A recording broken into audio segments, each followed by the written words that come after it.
Girl guides are axing traditional badges for vlogging, juicing and meditation. Generations have historically earned patches operating radios and learning to hostess. But girl guiding is now launching the biggest shakeup in the charity's history and replacing them with 72 new ones. They are designed to prepare kids for the modern world. Badges for girls aged 10 to 14 include vlogging for websites, drinks mixology, human rights and personal branding.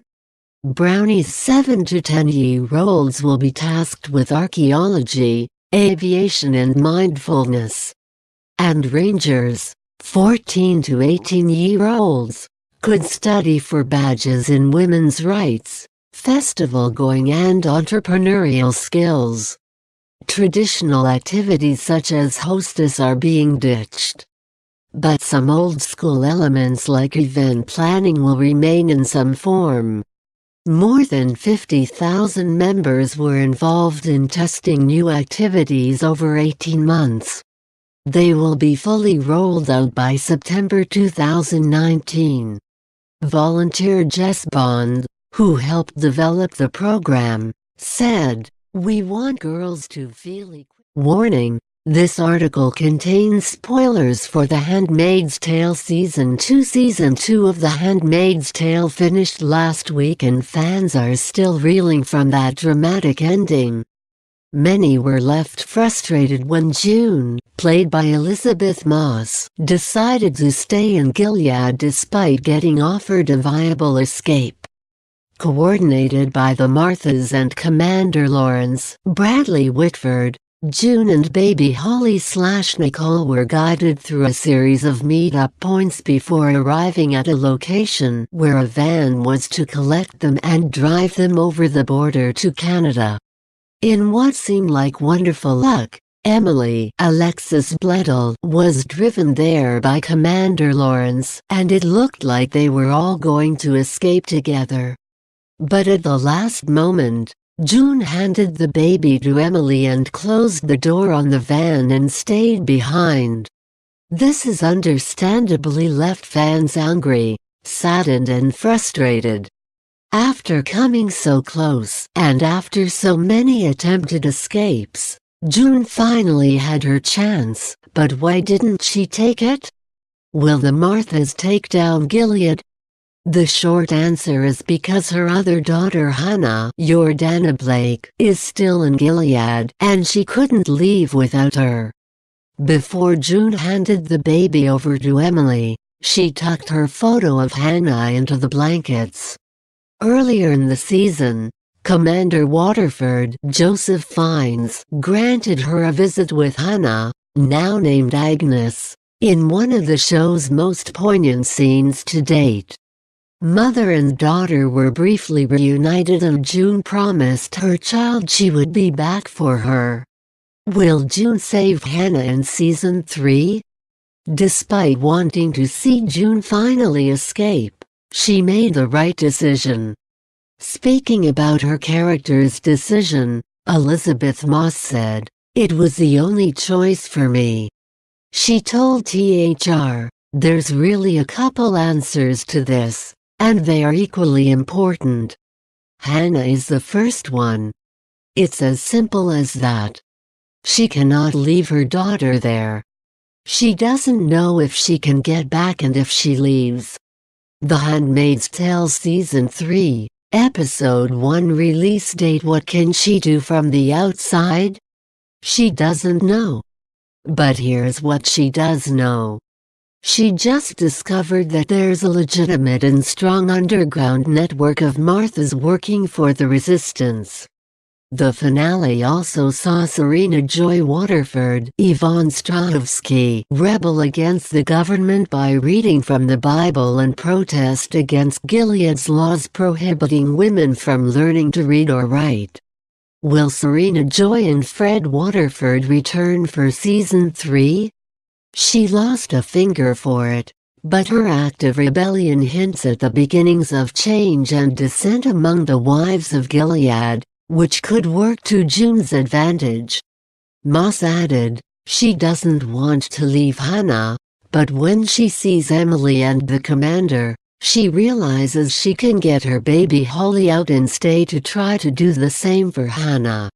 Is Commander Lawrence a secret spy for Mayday?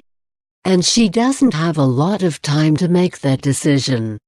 She does the riskier thing, which is stay, but she literally cannot leave Hannah in that place. The Handmaid's Tale Season 3 is expected to be released next year. Warning: this article contains spoilers for The Handmaid's Tale Season 2. Episode 12. Season 2 of The Handmaid's Tale has been a wild ride from the beginning. Now the series is coming to an end following another shocking episode this week. Titled Postpartum, the penultimate installment has paved the way for a nail-biting finale, with fans waiting anxiously for Wednesday. The aptly titled episode saw June, played by Elizabeth Moss, back with the Waterfords after the birth of Holly. It also saw the tragic execution of Eden Sydney Sweeney by drowning, a plot point that fans had been debating over since the first trailer came out earlier this year. Will Eden bring down Gilead? The finale is due to air next Wednesday, July 11th on Hulu. New episodes drop on the streaming site at midnight in the US. It's not uncommon for fans of this show to watch as soon as it hits midnight on Tuesday nights, so it is expected that a lot of viewers will be tuning in then. Channel 4 has the rights to the series in the UK, but it is much further behind Hulu. Episode number 8 will be airing on Channel 4 this Sunday night, so the finale will not be aired in the UK until August 5th. The Handmaid's Tale. What does the wolf symbolize? There has been a huge amount of speculation online about what is actually going to happen in the finale. It is titled The Word, which suggests a biblical reference, that is, the word of the Lord. The synopsis reads, Serena, Yvonne Strahovski, and the other wives strive to make change. Emily, Alexis Bledel, learns more about her new commander. The Handmaid's Tale Season 2, Episode 11 recap. Offred faces a difficult decision. The promo has dropped already, and while short, it packs a punch and gives viewers a small taste of what's to come. Expect more insidious creepiness from Fred Joseph Fiennes, who seems to think he has some sort of connection with June. It looks like he finally goes mad with power, and there's a shot of him ordering Serena Joy to be punished as she is dragged away screaming. Is this how June could have escaped Gilead? Emily is stuck with her new commander, Lawrence Bradley Whitford, who doesn't seem like an average member of the Gilead elite. The episode has a longer running time at an hour and 30 minutes, and one shot shows June choked, so it is not going to be an easy watch, but it never is with this show. Warning: this article contains major spoilers from The Handmaid's Tale Season 2, Episode 13. The Season 2 finale, titled The Word, saw Emily O'Flynn, played by Alexis Bledel, finally taking her revenge on Aunt Lydia and Dowd. Fans of The Handmaid's Tale will remember how Aunt Lydia forced Emily to undergo female genital mutilation surgery. In a harrowing scene in Season 1, the handmaid awoke and discovered to her horror how her body had been violated as per Aunt Lydia's orders. So it came as no surprise in the Season 2 finale that Emily was vindicated as she stabbed Aunt Lydia in the back and she fell down the stairs. Emily, with the help of the mercurial and mysterious Commander Lawrence Bradley Whitford, escaped from the house. She was last seen in a car heading to freedom in Canada. It seems likely that Season 3 could see her journey to Canada and her plans to take down the regime from the other side of the border. The Handmaid's Tale Season 3 release date, cast, trailer, plot. It seems unlikely that Aunt Lydia will die. She appeared to still be alive despite getting attacked with a serrated knife. She appeared to be moving and still breathing, so it's likely that Aunt Lydia will be back in Season 3. Aunt Lydia is such a fascinating character, and her backstory has yet to be explored, so it would be great to see more of how she came to become such a powerful member of Gilead society. The class of the Aunt is something of an anomaly within Gilead's inherently misogynist regime. They are women with power.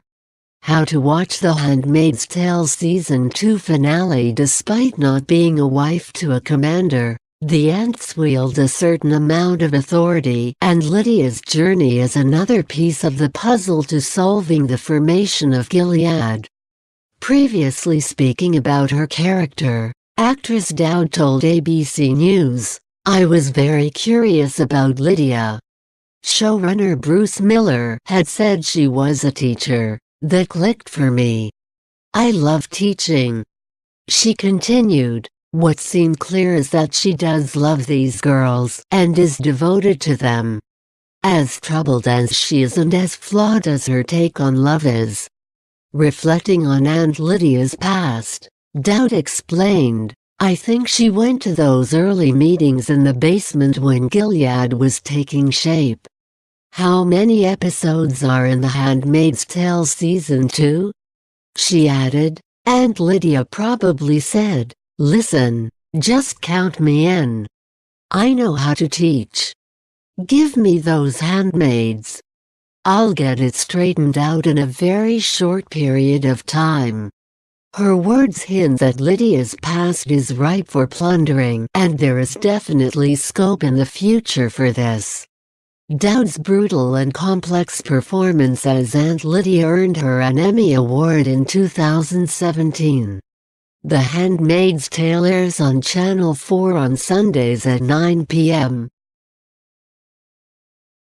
Warning: this article contains spoilers for The Handmaid's Tale Season 2 and potential spoilers for the finale. The Handmaid's Tale Season 2 finale is almost here after what has been an intense and gripping season. Titled The Word, Episode 13 is set to be an explosive end to the season. Last week's installment saw June, played by Elizabeth Moss, separated from her baby, Holly, but was ultimately reunited with Ray at the end of the episode. The shocking events of the last season included Eden, Sydney Sweeney, and Isaac, Rowan Mead, publicly executed in a swimming pool for eloping. This devastating moment appears to have caused a change in Serena Joy, Yvonne Strahovski, as she let June nurse Holly at the end. Fans have gone into overdrive speculating about what will happen in the finale, with many questioning if this shift in Serena Joy will somehow lead to June's escape. How to watch The Handmaid's Tale Season 2 finale. Plot details for the episode have been kept tightly under wraps, but that doesn't stop the fan theories from circulating online. Some are speculating that Eden's death caused Serena Joy to join resistance group Mayday, thus helping June escape. Promo photos released ahead of the broadcast show June peacefully holding her baby, meaning that she is with her in the episode at least. The promo trailer also revealed a few hints. Aside from June slapping Fred Waterford, Joseph Fiennes, across the face, there are other shots, though vague, which suggest she could be making a break for it. One is an aerial shot of a street with a house on fire. This could be the Waterford house. Another shot shows June running down the hall away from her bedroom, and another appears to show her holding Holly and hiding. Startlingly, There is a moment where Nick Max Minghella squares up to the commander and reaches for his gun. The Handmaid's Tale Season 2, Episode 13 Promo. One Reddit user theorized, "To me, escape is a question of definition. I want June to escape the Waterfords' house, but that does not necessarily mean Canada. I could see her staying in Gilead, but go underground. Not hanging around in a hidden place like the Boston Globe. I want to see her start fighting somehow." While another added, "Honestly, at this point, I find June's constant time in Gilead boring. I'd rather her escape and start building a resistance in Canada." They added, "We can't have season after season of June suffering through Gilead and never making progress toward getting out. It's emotionally exhausting and just not compelling to watch." Could all of these moments be part of an escape plan? It certainly looks that way, but fans will have to wait until the episode airs to find out for sure. The Handmaid's Tale Season. Warning: this article contains spoilers from The Handmaid's Tale Season 2. Eric Tuchman, the writer and producer of The Handmaid's Tale, has teased the end of Season 2 following the death of controversial character Eden, played by Sydney Sweeney. In the most recent episode, teenage bride Eden and her lover Isaac Rowan Mead was executed after they refused to repent their love for one another. The besotted pair were drowned in a swimming pool as a horrified crowd, including Serena Joy, Yvonne Strahovski, watched on. Eric described the cruel killings as impactful and horribly beautiful, before elaborating on their punishment. "First of all, it's a character that seems to be really polarizing for the audience. She seemed like such a pious and true believer, and as it turns out, it's those very qualities that get Eden in trouble," he told The Hollywood Reporter. "She's really one of the most honest people in this whole community. I find her death obviously really tragic, but it's horribly beautiful in a way, too." Suggesting Eden's death may serve a purpose in the finale, he teased, "Eden's execution really galvanizes Offred Elizabeth Moss." He continued, "It triggers some very strong reactions and actions from her and, as a result, our other characters." Eric promised viewers the finale would be very surprising, powerful and emotional. The writer and producer added, "Our audience will see things and confrontations they have been hoping for." Max Minghella, who plays Eden's husband Nick, said filming the death scene was devastating and horrible. He told Harper's Bazaar, "There's something really devastating for Nick about his inability to persuade Eden to just play the game and get out of there alive. Her piousness makes it impossible. I remember her drowning being a horrible scene to shoot. It's rare that the darkness of the show envelops the set. It's normally quite a playful set, even when we're shooting dark ***T, but that drowning scene was really devastating for all of us." He concluded, "The challenge with playing Nick, because he gives very little away, is always figuring out how to play someone who's repressing emotion, without repressing his emotions from the audience." Episode 13 of The Handmaid's Tale, titled "The Word," will see things reach boiling point following last week's explosive installment. The Word could see Serena Joy at the center of chaos as a trailer showed her being dragged away by a group of men, implying she is going to be punished for something. On top of that, it's suggested that her husband Fred Waterford, Joseph Fiennes, is the one responsible for reporting his wife to the authorities, a reflection of the paranoia that consumes the highest levels of Gilead's ruling class.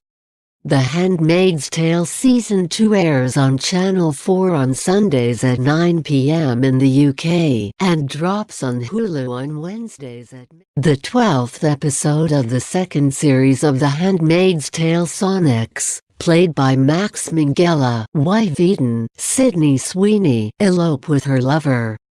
However, it didn't have a happy ending as the girl was caught and delivered Gilead's most severe punishment when the pair of them were executed in front of their families.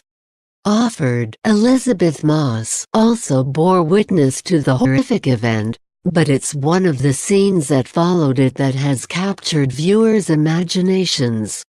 Serena Joy, Yvonne Strahovski, delivered a Bible verse to offer it as the handmaid asked her how she was after the public executions. Serena said, "Thus says the Lord, even the captives of the mighty shall be taken away, and the brave, the terrible be delivered, for I will contend with he who contends with you, and I will save your children." Now, fans have theorized about what it could all mean in the lead-up to the finale. One Reddit user, "We Need a New Plague," posted, "The way I interpret it, captives of the mighty equals common people divided by prisoners of Gilead shall be taken away equals saved by God/sent to heaven. The brave, the terrible equals Serena and all the other creators of Gilead. Single quote be delivered equals sent to hell? I will contend with he who contends with you equals I, God, will fight to overcome/punish those who have fought to overcome/punished you, the leaders of Gilead. I will save your children equals although you will be in heaven. I, God, assure you that your children will at least be free from these terrible people, creators/leaders of Gilead." I think that, in that moment, Serena is expressing her guilt over what she has done and knows that she deserves to be punished for the society that she has helped create, one that executes 15-year-old girls for simply being in love. Then she lets June hold and breastfeed Holly/Nicole, which solidifies my belief that she feels guilty. Could it be that Serena feels remorse over the role she has played? A preview for the final installment certainly hints towards some retribution for Serena. In a clip for the last episode, entitled "The Word," it looks as though Serena is going to be punished for something. Hulu's description of the Season 2 finale reads, "Serena, played by Yvonne Strahovski, and the other wives strive to make change. Emily, Alexis Bledel, learns more about her new commander, Bradley Whitford. Offred, Elizabeth Moss, faces a difficult decision. Subsequently, Serena could be in trouble as she tries to make changes in brutal Gilead." In the preview, Serena talks to her husband, Commander Fred Waterford, Joseph Fiennes, and it looks as though she's confessing something. "I did it to set an example for our daughter," she says, as he replies, "And so you have." The commander's wife is then seen being dragged away by a group of men. The Handmaid's Tale exploded onto screens last year with its shocking portrayal of a dystopian society. Season 1 left viewers shocked by the world of Gilead, where women were imprisoned and forcibly impregnated to keep the human race going. The first run was a straight adaptation of Margaret Atwood's 1985 novel of the same name. Taking on the lead role was Mad Men and Top of the Lake star Elizabeth Moss as June/Offred. The Handmaid's Tale went on to win multiple awards and was warmly received by audiences and critics alike. The second season is set to go beyond the storyline of the novel, leaving fans of the books and the show totally in the dark about what to expect from the harrowing plot. How many episodes are in The Handmaid's Tale Season 2? The Handmaid's Tale is produced by Hulu in what has been one of the streaming platform's biggest hits to date. The first 2 episodes of Season 2 dropped on Hulu on Wednesday, April 25. Unfortunately, Hulu is not available in the UK. Channel 4 has the rights to the series in Britain, and the show hit screens on May 20th with episodes aired weekly on Sundays at 9 p.m. Viewers in the UK can watch Season 2 of The Handmaid's Tale on Channel 4's streaming platform. All 4 episodes will be made available following broadcast on Channel 4. The Handmaid's Tale Season 3 release date, cast, trailer, plot. Season 2 will contain 13 episodes, 3 more than Season 1. Here are the episode titles for Season 2, The Handmaid's Tale Season 2 plot. Yes, Hulu has released 2 chilling trailers, which hint that Season 2 will certainly not be easy viewing. The teaser opens with June held in the back of the van that picked her up in the Season 1 finale as her voiceover is heard saying, "Is this what freedom looks like?" Warning: the following article contains spoilers from The Handmaid's Tale Season 2, Episode 13. Last night's season finale of The Handmaid's Tale saw the undoing of Serena Joy, played by Yvonne Strahovski.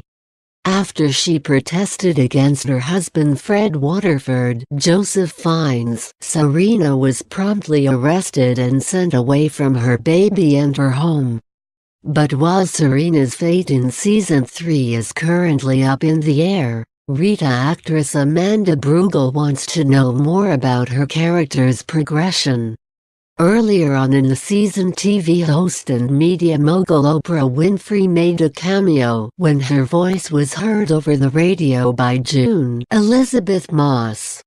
And Amanda has hinted that she would like Oprah to appear once again in the show as a relative of Rita. Speaking on the red carpet for the final episode of Season 2, Amanda explained how she wants Oprah to be involved with Rita. She excitedly said, "I hope that Oprah is my sister, no Oprah is my best friend, no Oprah is my mom." After calming herself down, she concluded, "Oprah is somebody, Oprah is my friend." Although joking about Oprah's casting, Amanda went on to tweet about the comments. She wrote, "Hey at Oprah. I have ideas about who you play in At Handmaid's Tale Season 3. Just saying. Think about it." And fans seem to be on board with this request, as they began replying to Amanda's tweet. One fan wrote, "I'd be down to see that." While another said, "I hope Oprah takes this request on. I could totally see her playing a mother figure role model to Rita. Maybe another Martha in another house that you met in Martha reform?" But will Oprah and The Handmaid's Tale producers take the request seriously and bring in the legendary icon? Amanda's comments follow the theories that June will be looking to reclaim her daughter Hannah Jordana Blake next season. After June returned to Gilead when she was on the cusp of escaping, viewers were left furious. But some fans on Reddit began theorizing that June will somehow become involved in the Marthas in Season 3. One wrote, "She clearly stayed for Hannah, and I think that's going to be her primary storyline next season. Hannah lives in another district from the Waterfords, so I wouldn't be surprised at all to Season 3 opening with June as a Martha in that district, living sort of an undercover life." The Handmaid's Tale Season 2 is available to watch on Hulu. Warning: This article contains major spoilers for The Handmaid's Tale Season 2 finale. The Handmaid's Tale Season 2 reached its finale last night in a conclusion that was both gripping and frustrating. June, played by Elizabeth Moss, managed to convince Serena Joy, Yvonne Strahovski, that Gilead was no place for a girl to grow up in. So much so that when June was escaping with Holly/Nicole, Serena actually let them go, having already been punished for reading in the episode. However, June's decision to stay in Gilead at the last moment proved to be a pivotal moment. And despite a somewhat disappointing ending, fans are already counting down the days to Season 3. How to watch The Handmaid's Tale Season 2 finale online? Yes. Hulu confirmed that the series had been renewed for a third run earlier this year. The streaming service has said that The Handmaid's Tale is its most viewed show. In fact, the Season 2 premiere had twice as many views as the first run's opening, so its popularity continues to grow, despite being such a difficult watch. The Handmaid's Tale's huge following online seems to have contributed to its renewal also. Hulu hasn't announced the release date, and likely won't do so for a while. However, based on the series' previous release schedules, Season 3 is expected to be released in April. Season 1 premiered in April 2017 and Season 2 arrived exactly a year later. So fans can more than likely look forward to Season 3 being released in April 2019. Will Aunt Lydia die? Nothing is confirmed, but the Season 2 ending has paved the way for a very different approach to the narrative in the third season. June is still in Gilead after deciding to stay at the last second. It seems she is not happy to merely save herself but to actively play a bigger part in dismantling Gilead and freeing everyone. And of course, her daughter Hannah, Jordana Blake, is still there. Will Serena Joy die or become a handmaid? Perhaps Season 3 will focus on June's mission to bring down Gilead from within whilst Emily, Alexis Bledel, pulls some strings from Canada. Hopefully, Emily will be reunited with her wife and child and team up with Luke, Otfag Benel, and Moira, Samira Wiley. The fate of Aunt Lydia and Dowd is also up in the air. Fans cheered when Emily stabbed her, but it's not clear whether she actually died or not. Regardless, a look into this religious zealot's backstory will be a fascinating watch. Will Fred Waterford be killed? Then of course, there's the question of the Waterfords. Their marriage is irrevocably damaged and the only thing that Serena Joy ever wanted, a baby, is gone, so what could be in store for them? The series is based on Margaret Atwood's 1985 novel, but the story has gone far beyond the source material. Writers are set to delve deeper into the rich dystopia that is Gilead, and hopefully viewers will get to see it destroyed and those responsible for it punished. The Handmaid's Tale Season 3 has been confirmed by U.S. streaming service Hulu. Hulu announced Season 3 earlier this year, not long after the video-on-demand service surpassed 20 million American subscribers. The company's CEO Randy Freer said, "Hulu is a complete TV experience for consumers, offering both live and on-demand programming and more consumer choice than ever before." The news comes as the third episode of The Handmaid's Tale aired on Hulu, only a week after Season 2 made its highly anticipated return. The Handmaid's Tale Season 3 has yet to get a release date, but judging by previous seasons' debuts it could be airing as soon as next year. Season 1 aired in April 2017, and the most recent run hit screens in April of this year, which makes an April 2019 premiere likely. Season 2 of the dystopian drama is currently airing at the moment and has been keeping audiences gripped on both sides of the Atlantic. How to watch The Handmaid's Tale Season 2 online. Depending on the success of Season 2, the third outing could have 13 episodes. Season 1 consisted of 10 installments, while the follow-up got a further 3. Going on previous UK air dates for The Handmaid's Tale, British audiences will have to wait a month longer than American viewers to watch Season 3. It seems likely that Channel 4 will be broadcasting the show in Britain. How many episodes are in The Handmaid's Tale Season 2? The cast of Season 3 will be dependent on the outcome of the second cycle and whether any major characters get killed off. There have been theories that all of the major characters could meet an end with Fred Waterford possibly getting the chop.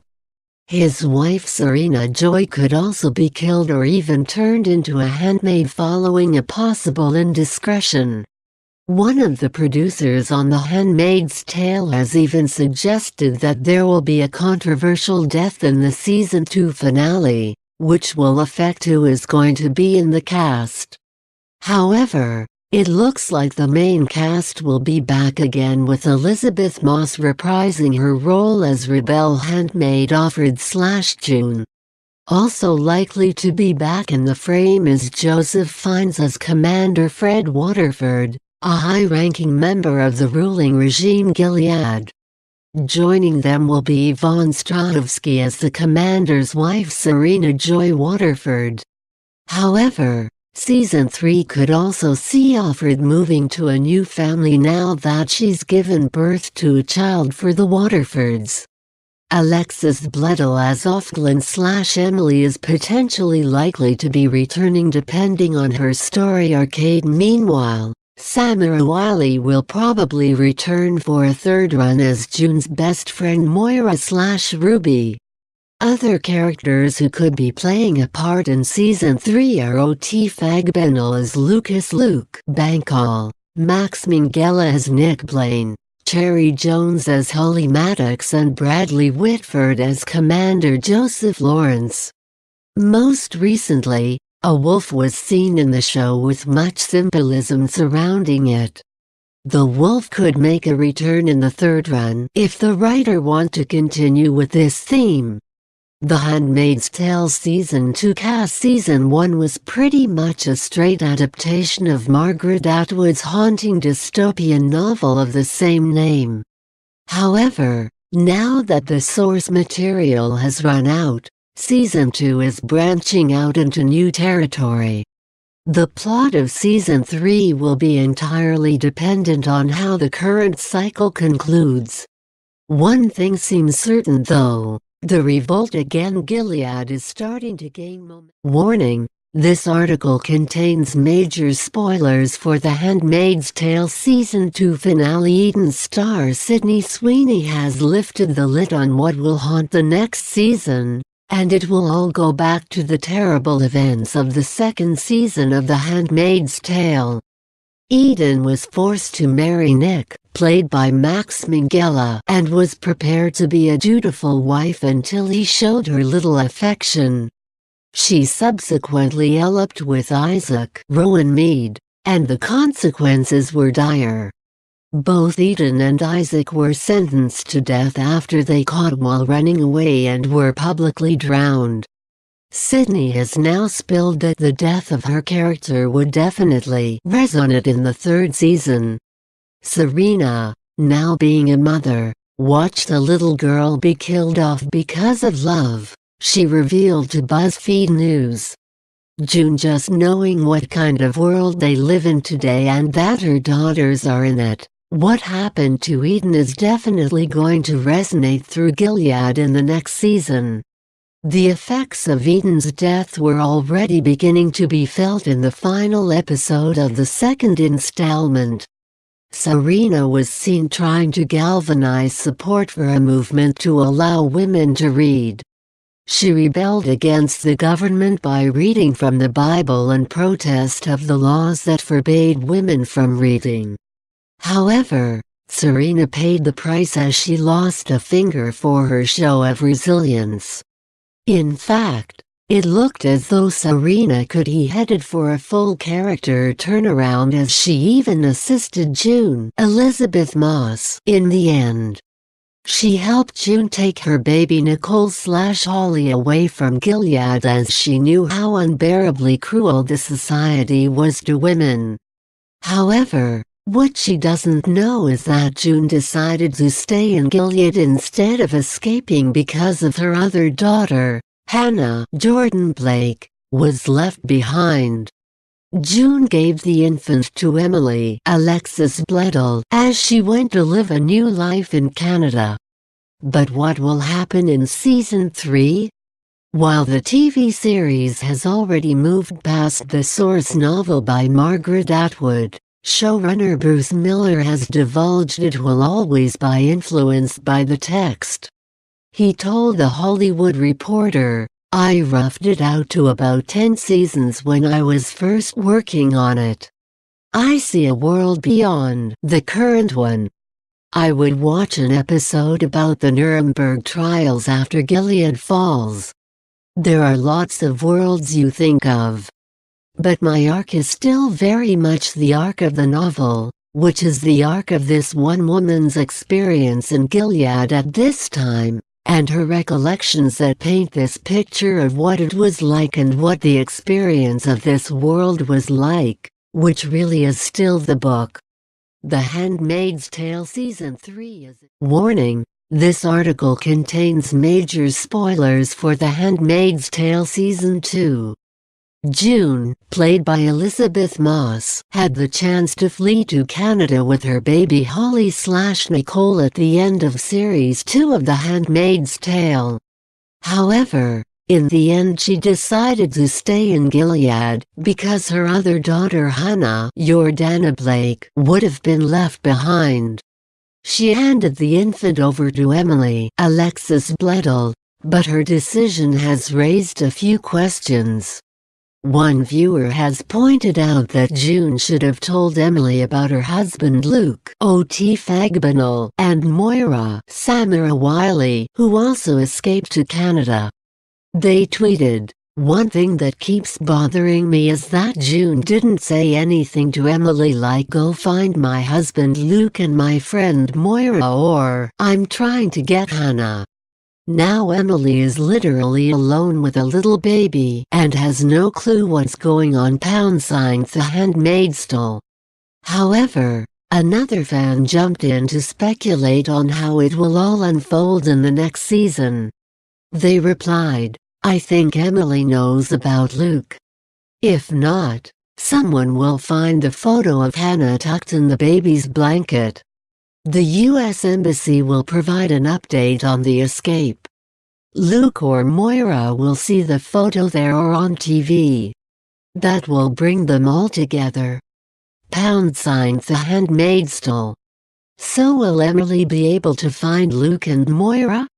Showrunner Bruce Miller has already spilled that viewers will see more of Moira and Luke when the series returns. He told The Wrap, "I think Luke and Moira have definitely turned a corner in terms of their feeling about how much they can affect the lives of people in Gilead and the world of Gilead. I think for a while, very understandably Moira was kinda trying to get her footing. And in Gilead, she's a very tough person and a very strong-centered woman. And I think she's been, as you would, been trying to kind of put her experience in Gilead into some sort of place in her past. And I think that through the season she's realizing it has a place in her present, and that you can't put it behind you. So I think that is gonna activate her towards a lot more. I mean, the season is really about confrontation and resistance, and taking to the streets in force, and it's time to kinda rise up and get involved. And I think for Moira, that's exactly what she does in a very aggressive way in Canada in any way that she can. Subsequently, it looks like she will play an important role in the third season. The Handmaid's Tale Season 3 is expected to be released in 2009. Warning: the following article contains spoilers from The Handmaid's Tale Season 2, Episode 13. The final installment of the dystopian drama saw June, played by Elizabeth Moss, come very close to escaping Gilead. The handmaid was helped to take her daughter Holly/Nicole to the edge of Gilead and given the chance to head to Canada. But at the last moment she chose to stay behind. Could it be for her daughter Hannah?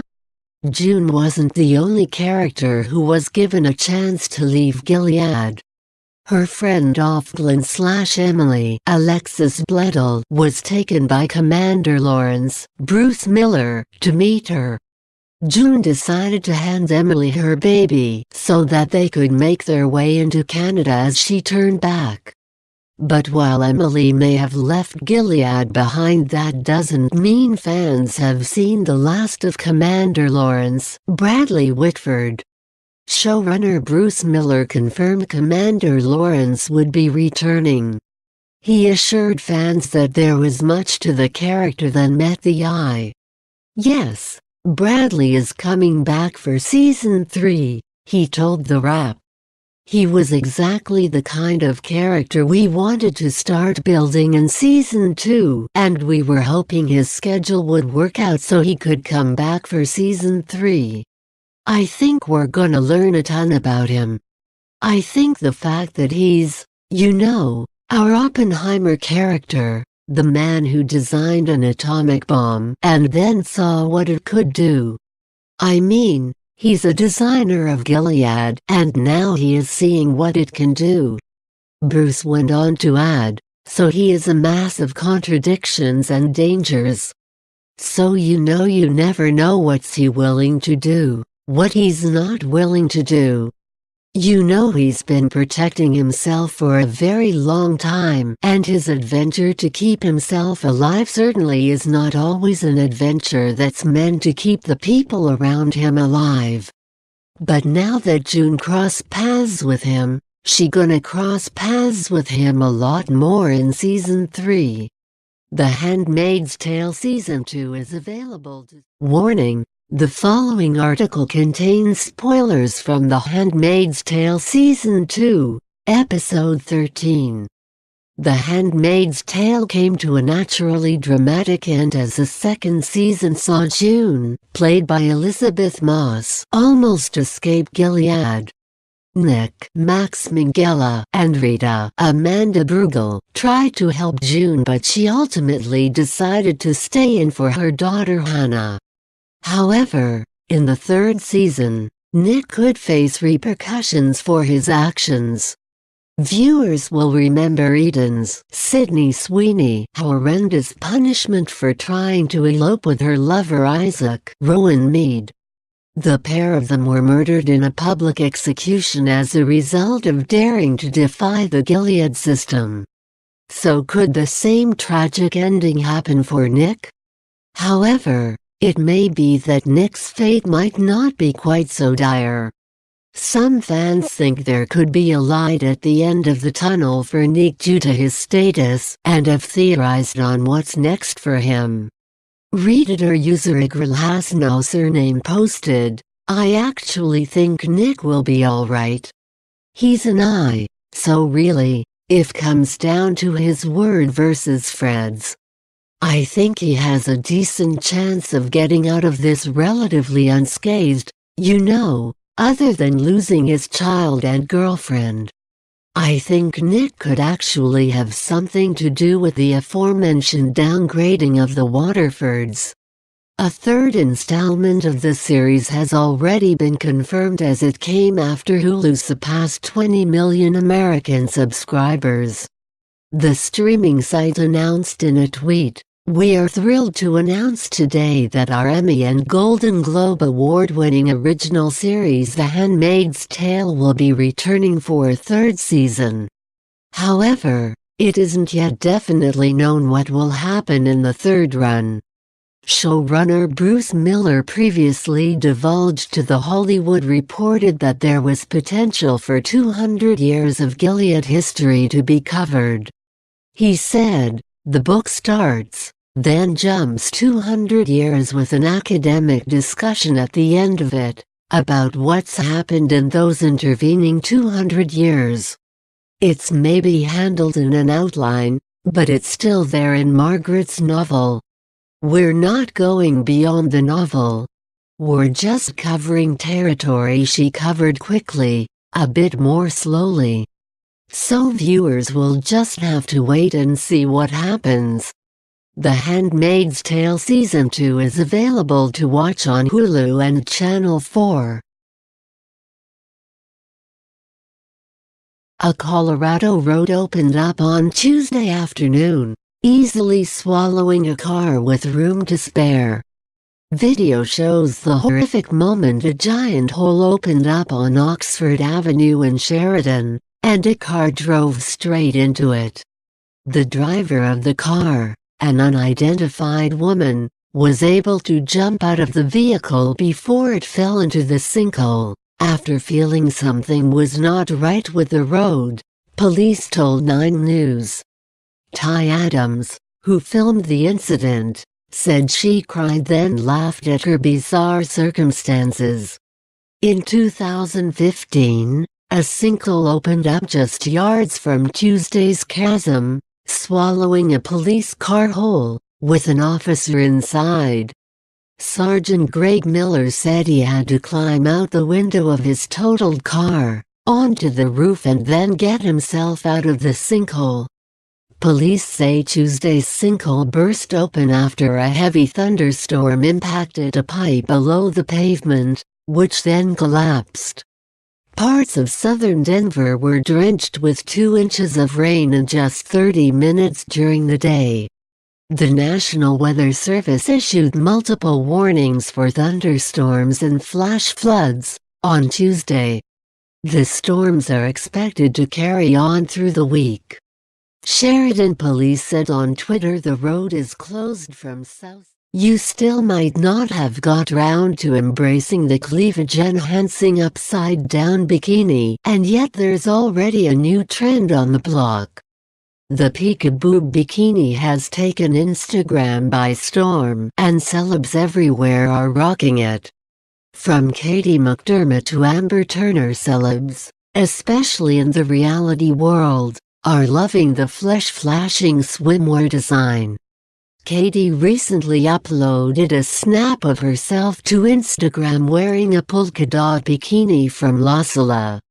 It actually nails 2018 trends with its high-rise bottoms and its peekaboo top.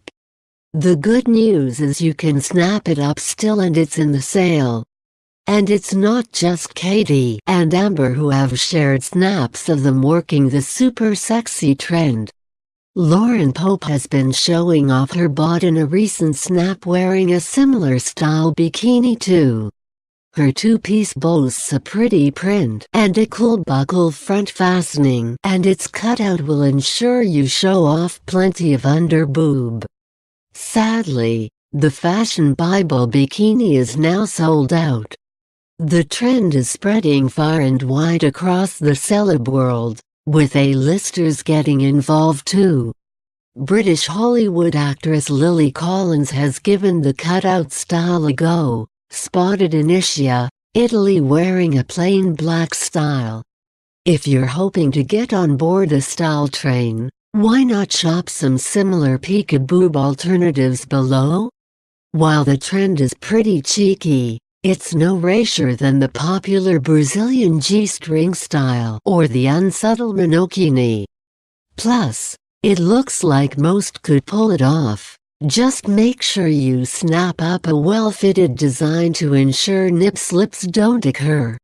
So, it's about time you shook things up in the swimwear department now that styles are getting more creative summer on summer. So go on, give it the Peekaboo bikini a go. In more fashion news, forgotten photos reveal swimsuit trends of the 1930s.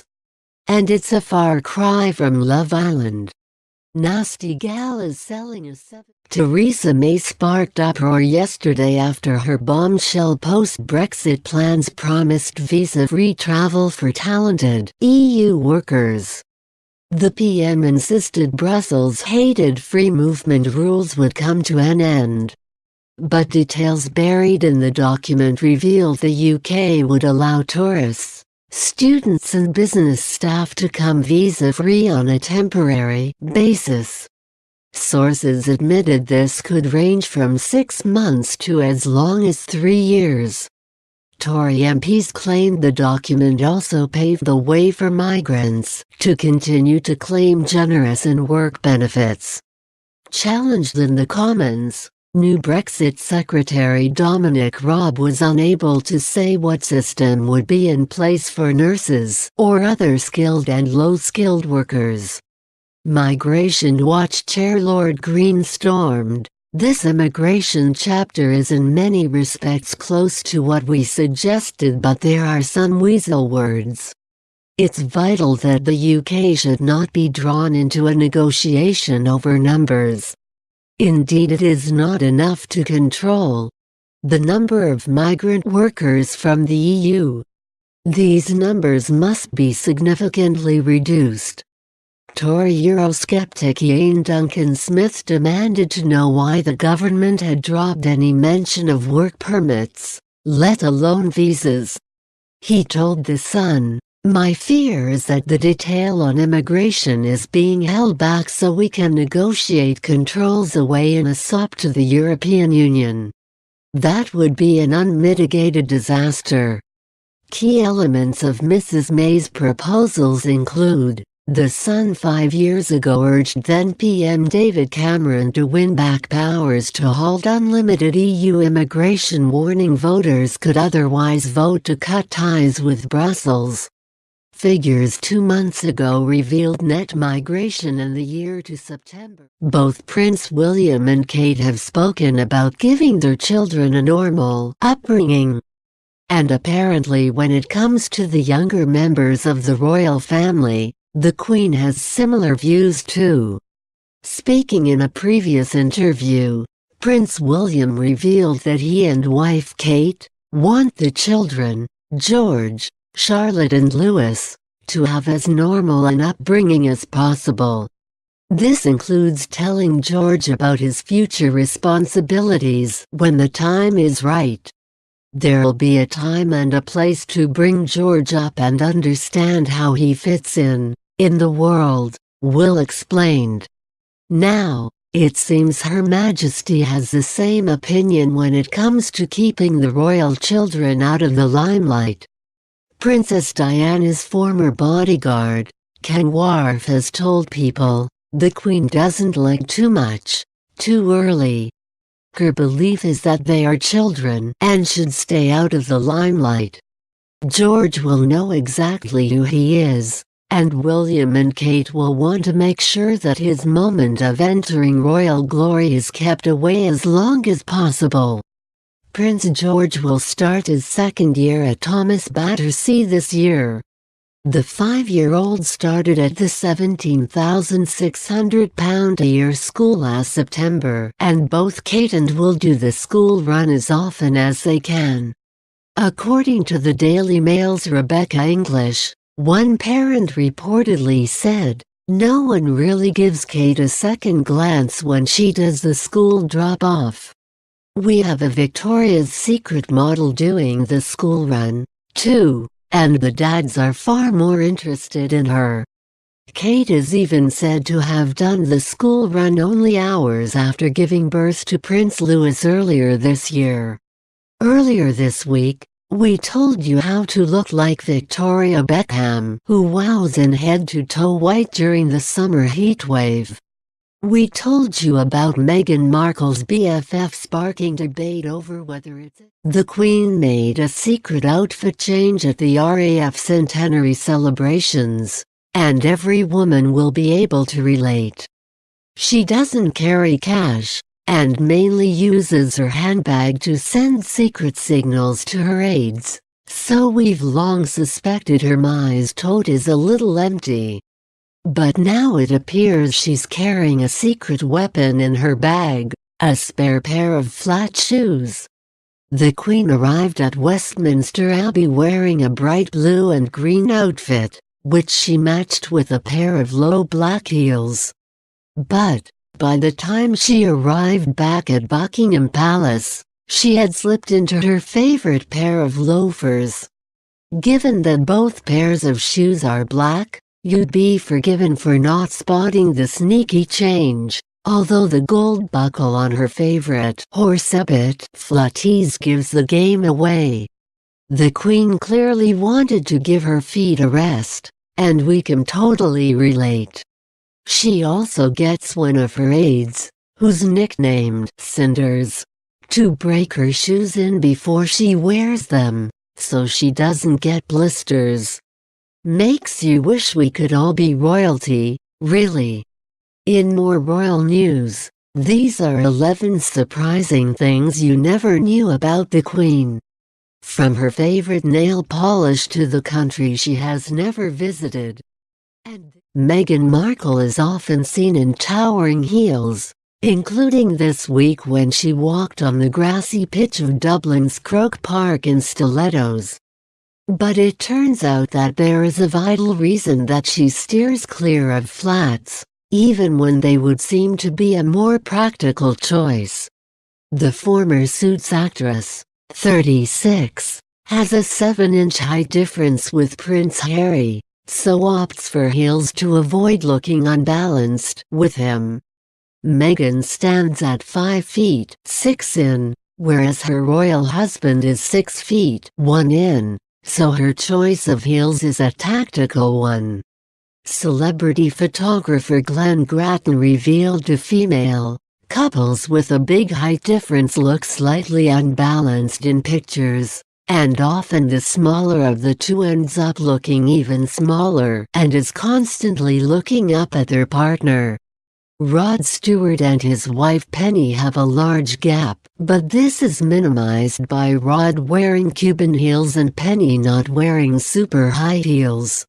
In the case of Harry and Meghan, she will be wearing high heels to maximize her height and shorten the gap if possible. And it's not the only trick the Duchess of Sussex uses to make herself look taller. She often chooses high-waisted, midi-length pencil skirts which appear as a long clear line, and according to Glenn, this helped to minimize the height difference. Kate Middleton doesn't have quite the same issue with Prince William, as they are 5 feet 10 in and 6 feet 2 in respectively. She can often be seen wearing flats, trainers or loafers when attending sporting events, without a glaring height discrepancy. When Meghan started dating Prince Harry, she was pictured at the Invictus Games wearing Sarah Flint ballet flats, but seems to have ditched the shoe style in recent times. Shop our high street picks instead. The Natalie flats are available in brown and black with an upper leather lining and insole as well as a leather outsole. However, the company has warned the flats, priced at £260, may take up to 3 weeks to arrive as they're in seriously high demand. Prince Harry and Meghan won't have a big family, and here's the reason why. Meghan wore £23,000 worth of designer clothes in 24 hours while on royal visit to Ireland. And the star will never wear them. Meghan Markle's fashion choices have changed dramatically since she became a royal, and one of the most obvious is that she's rarely seen without a hat. And this is all down to age-old tradition with royal protocol dictating since the 1950s that women from the firm must wear hats to all formal royal occasions, according to Diana Mather, senior tutor for the English Manner Etiquette Consultancy. It was seen as inappropriate for royal women to reveal their hair in public. Up until the 1950s, ladies were very seldom seen without a hat, as it was not considered a thing for ladies to show their hair in public, Diana tells the BBC. But all that has changed and hats are now reserved for more formal occasions. This could explain why Meghan and Kate wear hats and fascinators for events such as christenings, weddings and birthdays, but often go without for royal engagements and visits. Experts also believe wearing a hat after 6 p.m. is an etiquette faux pas, which is perhaps why we rarely see any of the royals wearing a headpiece to evening events. And while Meghan has been opting for some amazing hats recently, we loved her Philip Tracy design at Royal Ascot, she has been accused of breaking protocol in a very different way this week. While visiting Dublin with her new hubby, Twitter users accused the Duchess of breaking royal rules after an Irish politician suggested Meghan was pleased with the country's referendum result on abortion. But when it comes to fashion, Meg certainly knows what she's doing. And all these fascinators are giving us serious wedding guest outfit inspo. Earlier this week, we revealed the secret reason why Meghan Markle wore this unusual item to Prince Louis' christening. We also told you all about Emma Louise Connolly's collaboration with Nasty Gallons, and Love Island is all anyone can talk about. Well, that and the World Cup anyway. While sometimes it's full of laughs, it can often make us face a palm because of just a few of the stupid utterings. Don't get us wrong, the Islanders bring us joy day in day out, but on occasion their comments can leave us in sheer shock. Remember that time Hayley Hughes wondered if Brexit would affect the trees? How could you forget? Or the time she thought Spain was in the UK and Liverpool was a country? Perhaps you clocked when Georgia misquoted Shakespeare too? Or were one of the few that noticed Josh trying to count to 40 on his date with Case? You know, when he said he had approximately 37 family members at the table at Christmas, and adding Case as just one more would make 40? Or when poor Donnie couldn't spell the word missionary. But these Islanders are not to be blamed. Apparently it's all down to the sunshine. According to research published in the journal PLOS Medicine, heat waves are bad for brain waves. Researchers tested 44 students in campus accommodation, half of which lived in air-conditioned rooms and half didn't. They found people exposed to air conditioning did better in cognitive tests. The tests were carried out before, during and after a heat wave where the hotter conditions inside exceeded 26 degrees. They looked at speed and memory, and the scores of those in warmer conditions dropped by around 13%. Memo Chideno, from Harvard Chan School of Public Health, said to The Times, "This is looking at climate change from a very personal point of view, including in people we thought resilient. We think it demands the attention of everyone. This translates to major productivity losses." He added, "This is something serious. This could explain a lot of the differences we see in educational attainment during hot days. So can our brains slow down while in the sun?" Despite the small study, it seems like there is some truth to the matter. So when Love Islanders old and new come out with some gems, perhaps we shouldn't be judging them too harshly, even when they misquote Shakespeare and do things like this. A.L. Booker, the North Star is the brightest star. Adam Collard, is that over Newcastle? A.L. It's everywhere. Adam, that was quite stupid, wasn't it? More in Love Island news. Here's where to buy the looks from last night's Love Island. Including Donnie's pretty pink PJs. Love Island new girl Alexandra Kane wants to steal Josh Denzel from Casimir Crossley. Love Island's Adam and Zara smooch for the first. Meghan Markle is certainly enjoying wearing pink at the moment. Today the Duchess of Sussex turned up to the Nelson Mandela Centenary exhibition at Southbank Centre's Queen Elizabeth Hall in a £623 sleeveless pale pink trench coat dress from House of Connie. Last month Meghan wore a similar shade to the Queen's Young Leaders Awards, this time in the form of a smart Prada skirt suit. It's the 5th time she has worn dusky pink in the last 8 weeks, and now, a color expert has weighed in on the reason why. In the past, Meghan has often been seen in dark tailored suits and navy tones, but experts have noticed that since the 36-year-old became an official royal, she's been opting for more delicate shades. Only 3 days after the royal wedding, Meghan chose a pale pink goat dress for Prince Charles' 70th birthday celebrations, a garden party in the grounds of Buckingham Palace. Weeks later and celebrating another royal milestone, the Queen's 92nd birthday, Meghan opted for a pink off-the-shoulder Carolina Herrera dress with button-up detail. And it was during a royal engagement with Her Majesty again, that Meghan chose another muted shade, a Givenchy sheath dress, complete with capelet and belted detail.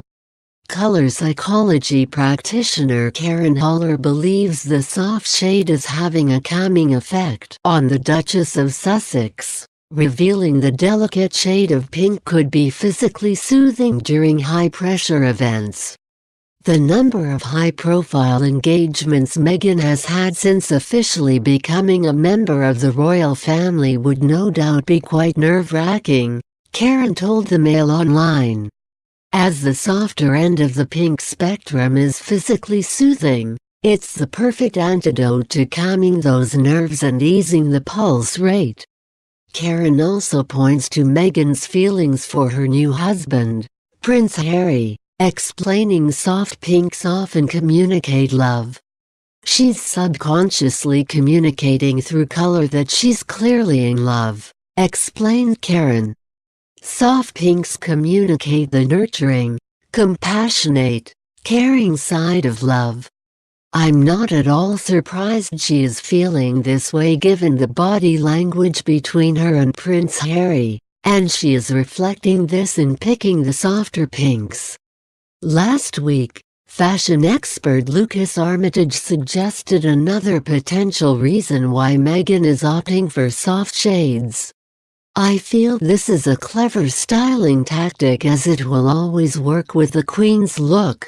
She is known and applauded for her use of bright fun colors, Lucas told the Mail Online. The use of neutral color on Meghan's part is also a show of respect to the Queen so she never looks like she is trying to outshine her. The Duke and Duchess of Sussex are set to attend the Your Commonwealth Youth Challenge reception on Thursday, July 5th, and with Prince Louis christening only a few days later on July 9th. We can't wait to see what Meghan wears next. Earlier this week, we told you all about Kourtney Kardashian's holiday wardrobe, and how you can shop it. We also gave you all the info on Rebecca Vardy's Zimmerman playsuit, and how you can get it. Caroline Flack is the host with the most enviable wardrobe on TV.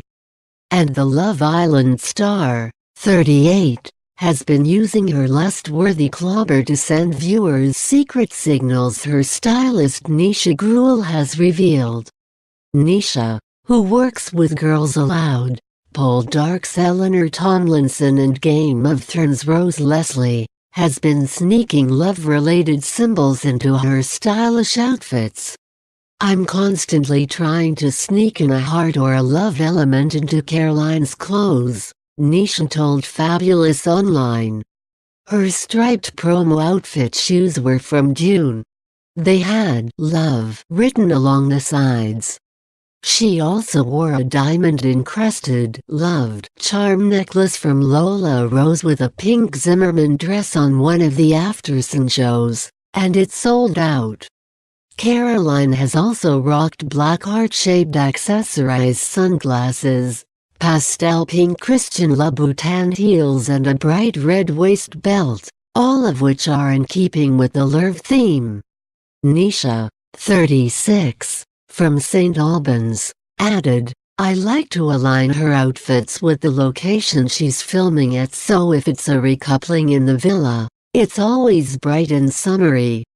I love bold prints. Flowing fabrics are always good too, mainly because it's so hot in Mallorca at the moment. For Aftersun, it's filmed in a studio, so we like to go a little more glam." Caroline and Nisha have been working together since last year after meeting on a magazine shoot. Nisha said, "I've always been a firm believer that your personality should be reflected in your style choices. It's very collaborative with Caroline. She's a cool girl and lots of fun to be around. There is always music on in the dressing room, and her laugh is infectious." To devise Caroline's Love Island wardrobe, Nisha goes on a mammoth shopping spree. Her favorite shops are Selfridges, thanks to the array of brands available, and River Island. Nisha said, "I shop daily. We work directly with designer and high street brands, who kindly loan us their current collections. Once I have everything in, I create a rail of favorite looks for Caroline to try," she said. The rail is then separated into villa appearances, day and night walk-ins and, of course, the studio looks. Fittings take place in my central London office, the Aftersun Studios, or at home with Caroline. We just have a big try-on where we can. This is usually when we talk about customizing pieces and work closely with my seamstress. Everything is meticulously organized. It has to be. There are a lot of looks to work through. Standout outfits from the past 8 weeks include a 140-pound skin-tight tiger print dress by Realization Par, a 25-pound customized palm print jumpsuit by Boohoo, and pink retro River Island playsuit, priced at £50. Nisha loves customizing Caroline's clothes in order to flaunt her best assets. "Caroline has got amazing legs, so why not show them off?" she said. "Sometimes if we find an outfit that we like the look of but could see it working better, we give it the chop. I don't like to rule anything I love out just because the cut or style doesn't fit immediately. You can always reimagine a garment, alter it and make it work. If we shorten a dress or transform a jumpsuit into a playsuit, it's quite a cool way for Caroline to have a unique look and show off her legs." The Flack is open to trying lots of colors and prints, but likes to keep her style fun and accessible. Her fashion vice is high heels. "The higher the better," joked Nisha. "Caroline laughs at me because I always have so many options at fittings. We could easily open a shoe shop." At the moment she has over 50 pairs to choose from in her Love Island wardrobe. The Kurt Geiger pom-pom adorned pair she wore in the first episode with a yellow Alice McCall jumpsuit caused a frenzy. Nisha said, "I had hundreds of messages about them. This Morning even called them a trend for the summer after seeing them on Caroline." Caroline loves a pair of Louboutins, but she'll happily wear a full high street look. She loves River Island and has her own collection with them, which is really cool. Nisha says Caroline, famed for her love of playsuits and jumpsuits, knows what works for her. She dresses for her body shape. Everyone is different, everyone has curves in different places. She loved the Rixo polka dot I dressed her in, so I think we'll try out spots again. But there is one thing Caroline has refused to wear. Nisha confessed, a lemon print playsuit. Models always appear to look effortlessly flawless with perfect bodies and makeup. While most of us know good lighting, angles and maybe a bit of Photoshop lends a helping hand to their flawless images, we can't help but be a little jealous. But their great boobs in bikinis makes much more sense now. They're all wearing bras.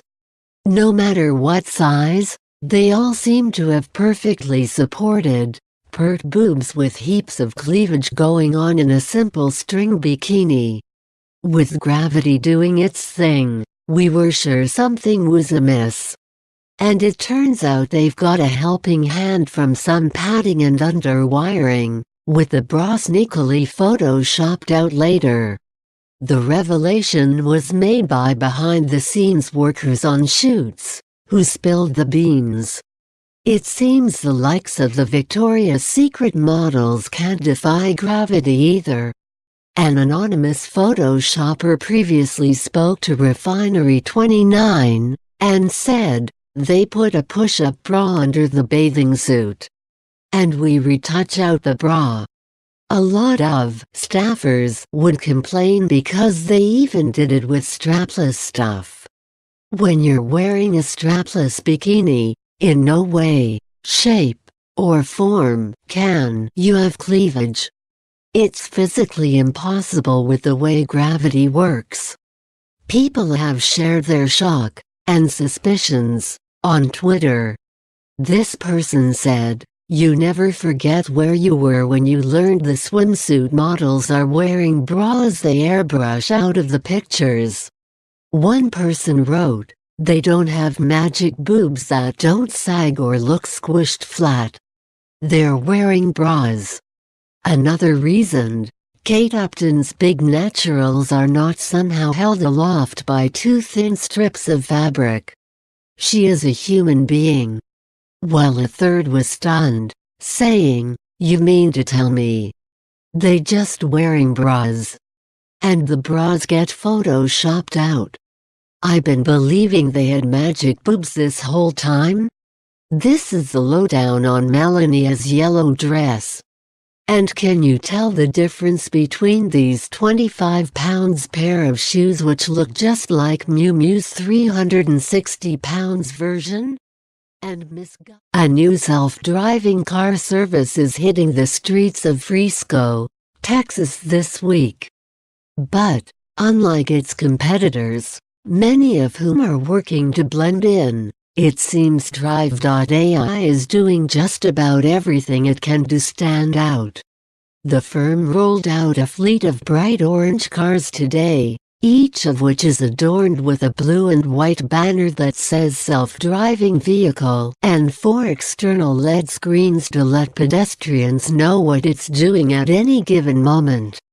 Scroll down for video. Drive.ai's cars are programmed with several messages designed to keep pedestrians in the loop on their activities.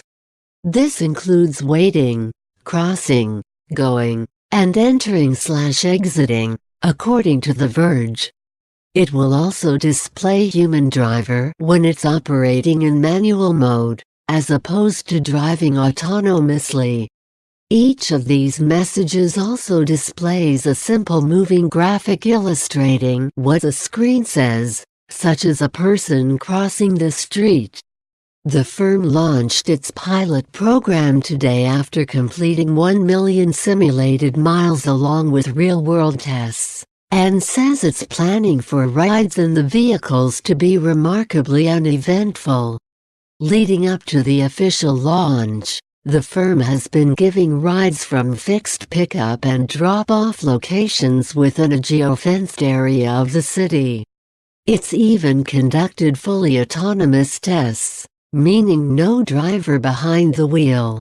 In the last 4 months, we've been driving the streets of our geofenced route in Frisco, which crosses 6 lanes of traffic, takes us through parking lots, and involves pulling over to pick up and drop off passengers on demand, the firm explained in a blog post today.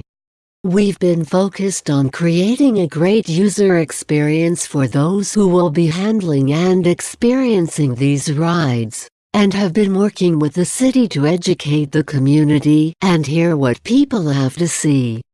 Drive.ai's cars are equipped with 4 LED screens on the outside to display messages to pedestrians, according to The Verge. This includes: the pilot will begin with 4 vehicles operating in the designated 2 square mile area, including the Dallas Cowboys headquarters, according to The Verge. While rides will have a safety driver at the wheel at first, they'll switch over to be a chaperone as the tests continue. But the firm stresses that passenger safety, and their trust in the system, is of utmost importance. We're launching our on-demand Frisco service to provide a convenient option for people looking to easily get from point A to point B, and we want our riders, and all others on the roads, to have the utmost confidence and comfort in our vehicles, the firm says. That's why we've prioritized ordering a meal to be delivered by room service is part of the pleasure of a luxury hotel stay. The downside of this is meals can take a while to arrive, something that's especially frustrating if you're hungry and/or tired. UK-based chef Jason Atherton recently revealed there is a way to ensure your order jumps a queue and is delivered to your room first. If I order room service, I always say I don't want my food in a hot box. Leave it on the table with a cloaky on top, he told Live Mint. The Gordon Ramsay-trained chef, who now heads up his own restaurant empire, said large hotels may be delivering up to 20 room service orders at any one time and across multiple floors. He said hotel kitchens get around this problem by storing food in hot boxes, heated cells which keep food warm.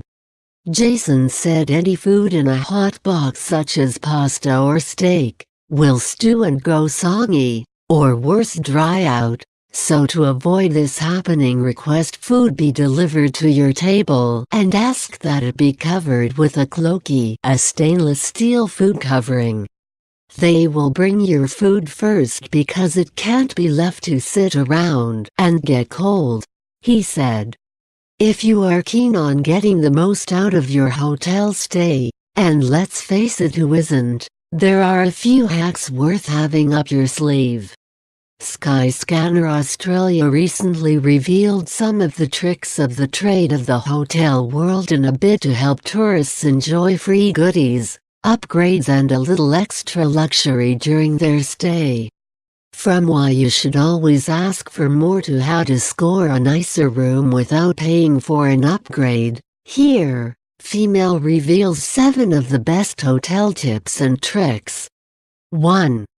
The concierge is king. According to the all-in-one travel app, the concierge can be like a guest's own personal magician, so it is worth befriending them straight away. Some savvy concierges make sure they have tickets to hit shows available for their guests, and it is definitely worth asking, especially if want to get tickets to Hamilton in the next 865 years, they wrote. The same goes for some popular restaurants, or fancy hairdressers, or even sourcing a last-minute babysitter. 2. You can borrow/ask for more than you think. Hotels the world over have an enormous treasure trove of all kinds of weird and wonderful goodies on standby for guests who may need them.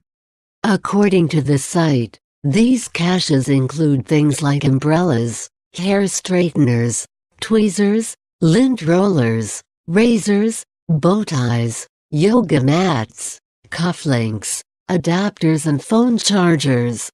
Even things like tampons, nail files and earplugs are available on request. 3.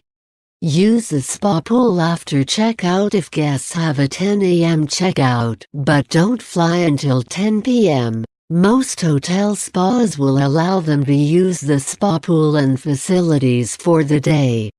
Often, you'll find that you can while away a few hours waiting for a flight in the pool at your hotel's spa. As long as you let the front desk and the spa staff know, you should be good to go, they wrote. 4. Tell them about a special occasion. If guests give the hotel the heads up about a special occasion, they will usually go above and beyond to make the stay special. Often, front desk staff will organize upgrades, free champagne, flowers or chocolate, with the site saying front desk staff are notoriously kind when it comes to helping you celebrate an occasion. Ask and you shall receive. Just don't say it is your birthday if it's not, as many hotels need your passport for check-in and that could be awkward, they wrote. 5. Ask for a corner room. These rooms, in most cases, are the nicest rooms on the floor. According to Skyscanner, they are almost always larger, with better views, and usually a bigger bathroom. Best of all, they're not usually considered an upgrade, so you should be able to get a better room free of charge. 6. Be loyal. While many don't take the time to sign up to a loyalty program, they will often save guests a lot of money and offer access to in-room perks. Benefits of programs like Hilton Honors and Fairmont's President's Club can see guests enjoying complimentary drinks, faster check-in lines, free Wi-Fi and free breakfast. 7. Take the shampoos. Many travelers feel as though they need to thieve the toiletries, but what many don't know is that hotel staff expect guests to take them. They are there for you.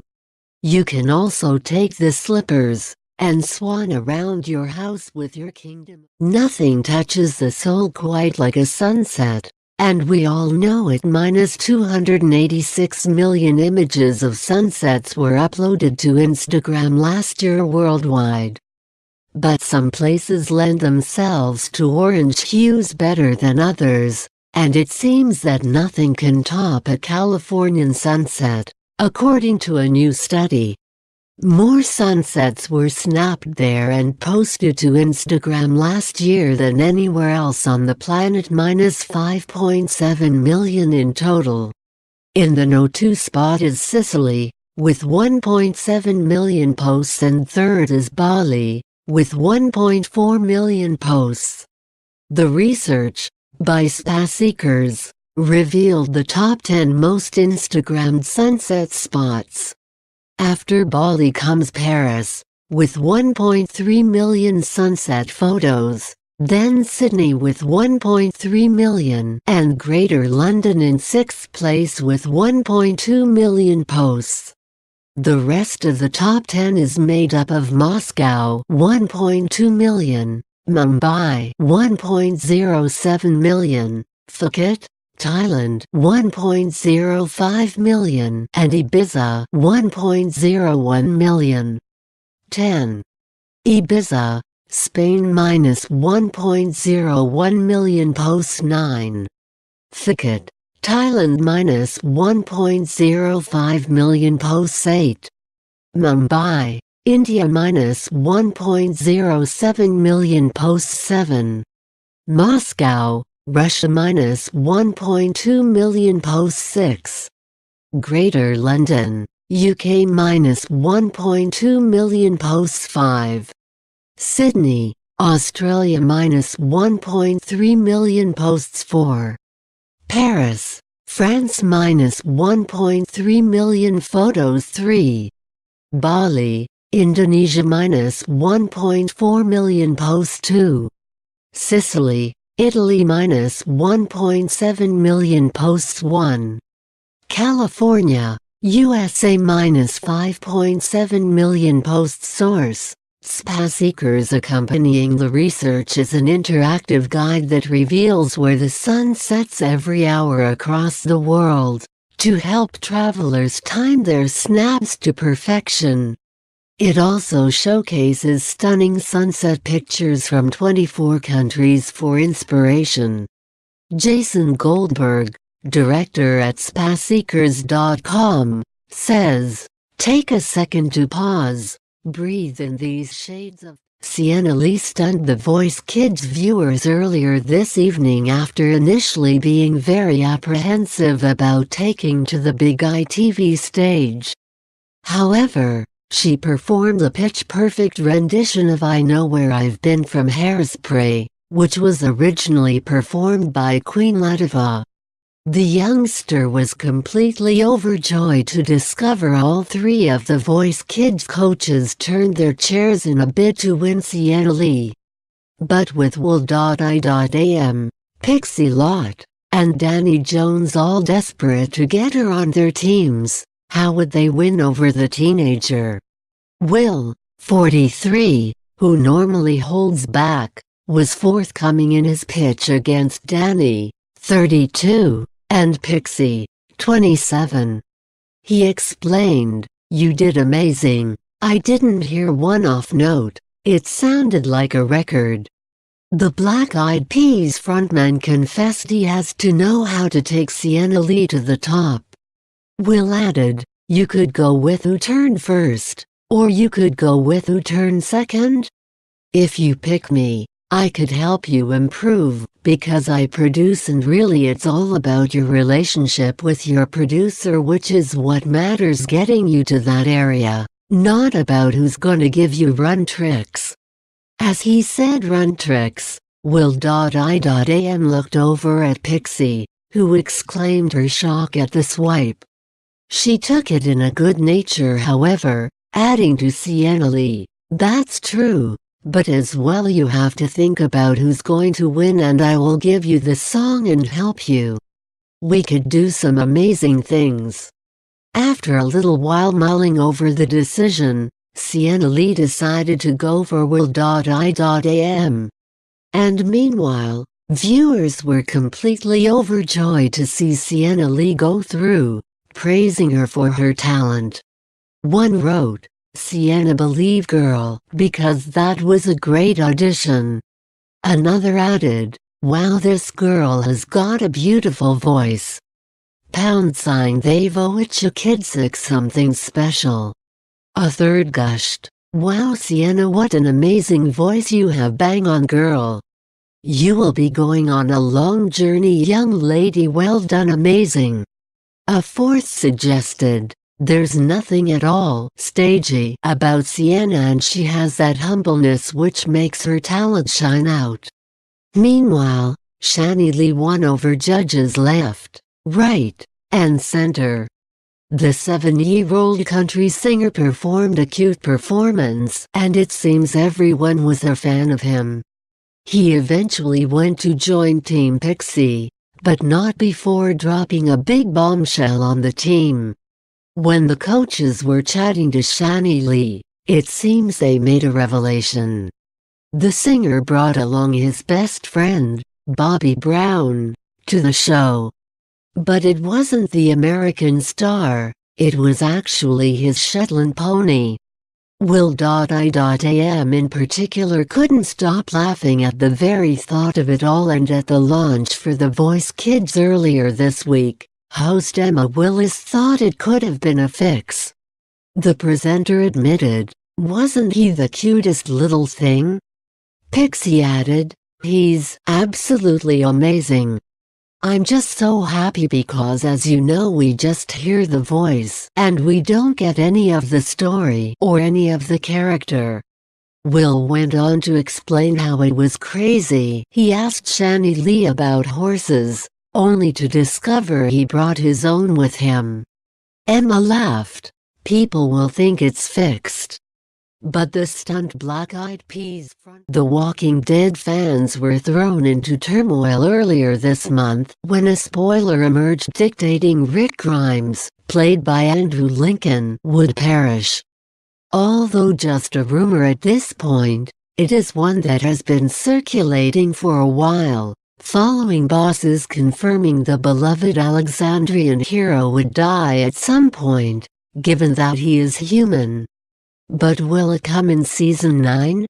According to Comic Book, there is one character who could prove to be his savior, Jadis, Pollyanna McIntosh. The unusual and mysterious leader is one who split opinion when she appeared 2 seasons ago. And she was last seen in mortal danger from Negan, Jeffrey Dean Morgan, and his cronies. But now the saviors have been defeated. Her allegiance to Rick, who previously left her to die, remains in question. At the end of Season 8, the junkyard dweller was found to have a helicopter helping her. Although the owner is unknown at this moment in time, it will surely play a big part in Season 9, given its appearance on the first look poster for the incoming episodes. With Jadis holding a major grudge against Rick, will she kidnap him and take him to another rival group? And with a mutiny on his hands, will Rick's life actually be saved by her rogue move?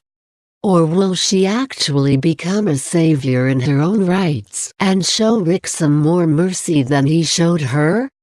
Meanwhile, the first look poster could have confirmed Rick's death before the helicopter can even reach him. The image shows Rick, with Daryl Dixon, Norman Reedus, Mekon, Denai Guerrera, Maggie Rhee, Lauren Cohan, and Carol Peltier, Melissa McBride. Although it's a fairly standard image not really giving much away, it is the background that has really caught attention. Rick can be seen looking back over his shoulder, but in the direction he is walking in tells a lot. In front of him lies what appears to be the Capitol in ruins. A flock of birds can be seen nearby. It was announced earlier on this month that The Walking Dead's protagonist Rick, played by Andrew Lincoln, will be exiting the show. This unofficial rumor was then followed up with a leak suggesting Rick will be killed in the upcoming season of the show. But considering Rick has been through so much in his time on the show, how will he ultimately see his demise? Rick has seen his fair share of antagonists throughout the 8 seasons of the show, most recently with Negan, Jeffrey Dean Morgan. But while he lost a lot of his team to Negan's ruthless methods, Rick overpowered Negan and safely captured him. With Negan out of action, it is unlikely that he will be able to escape Alexandria's clutches and kill the notorious leader. And fans of the show agree, as revealed in a poll conducted by express.co.uk. Only 11% of fans believe Negan will be able to kill the show's hero, but will someone else get to him first? Daryl Dixon, Norman Reedus, has been marked as the next leader of Alexandria following Rick's death. But will Daryl claim leadership of the group by killing off Rick? Despite the pair's disagreements, only 5% of fans think Daryl will land the killing blow on Rick. Viewers are more invested in the idea that Maggie Rhee, Lauren Cohan, will take out the sheriff, however. 22% of watchers are convinced Maggie will rise up and kill Rick in the upcoming season, following their spat over keeping Negan alive. With Maggie's actress Lauren also bowing out of the show, Her attack on Rick may leave the rest of her team to turn on her. But the most likely scenario for Rick's exit is death via walkers, say the fans. Over 62% of viewers think Rick will finally meet his end to the Walking Dead that he has dedicated his life to destroying. While he has had many close calls in the 8 years of the show, he has always come out on top. His constant resilience may mean he sacrifices himself to save his group. But what bleak scenario would arise to force Rick to end his life for the good of his peers? With Carl Chandler Riggs already dead, Rick is now passionately defending his daughter Judith from the evil creatures. Perhaps Rick will be placed in a situation whereby either Judith survives, or he survives, an easy decision for the noble father. But how will his group remember him when he is finally gone? The Walking Dead Season 9 is set to be the most devastating season yet. However, there might be one ray of sunshine in the upcoming season. Maggie, played by Lauren Cohan, was revealed to be pregnant back in Season 6. She was pregnant all through Seasons 6 to 8. And now it looks like her little bundle of joy is ready to be introduced to this apocalyptic world. Some people may be worried about bringing a child into this walker-infested nightmare, but a child might be exactly what Rick's Grimes, Andrew Lincoln, group needs right now. It'll give them hope and something worth fight for. After having gone through a terrible war with Negan, it's now time to rebuild and start to bring back some kind of normality to their lives. The Walking Dead's new poster also shows Rick with a fresh new haircut and he's brought the beard back. He's also got a bit of gray in that beard which makes him look even more defined. Sadly, Rick might not be around for much longer on The Walking Dead.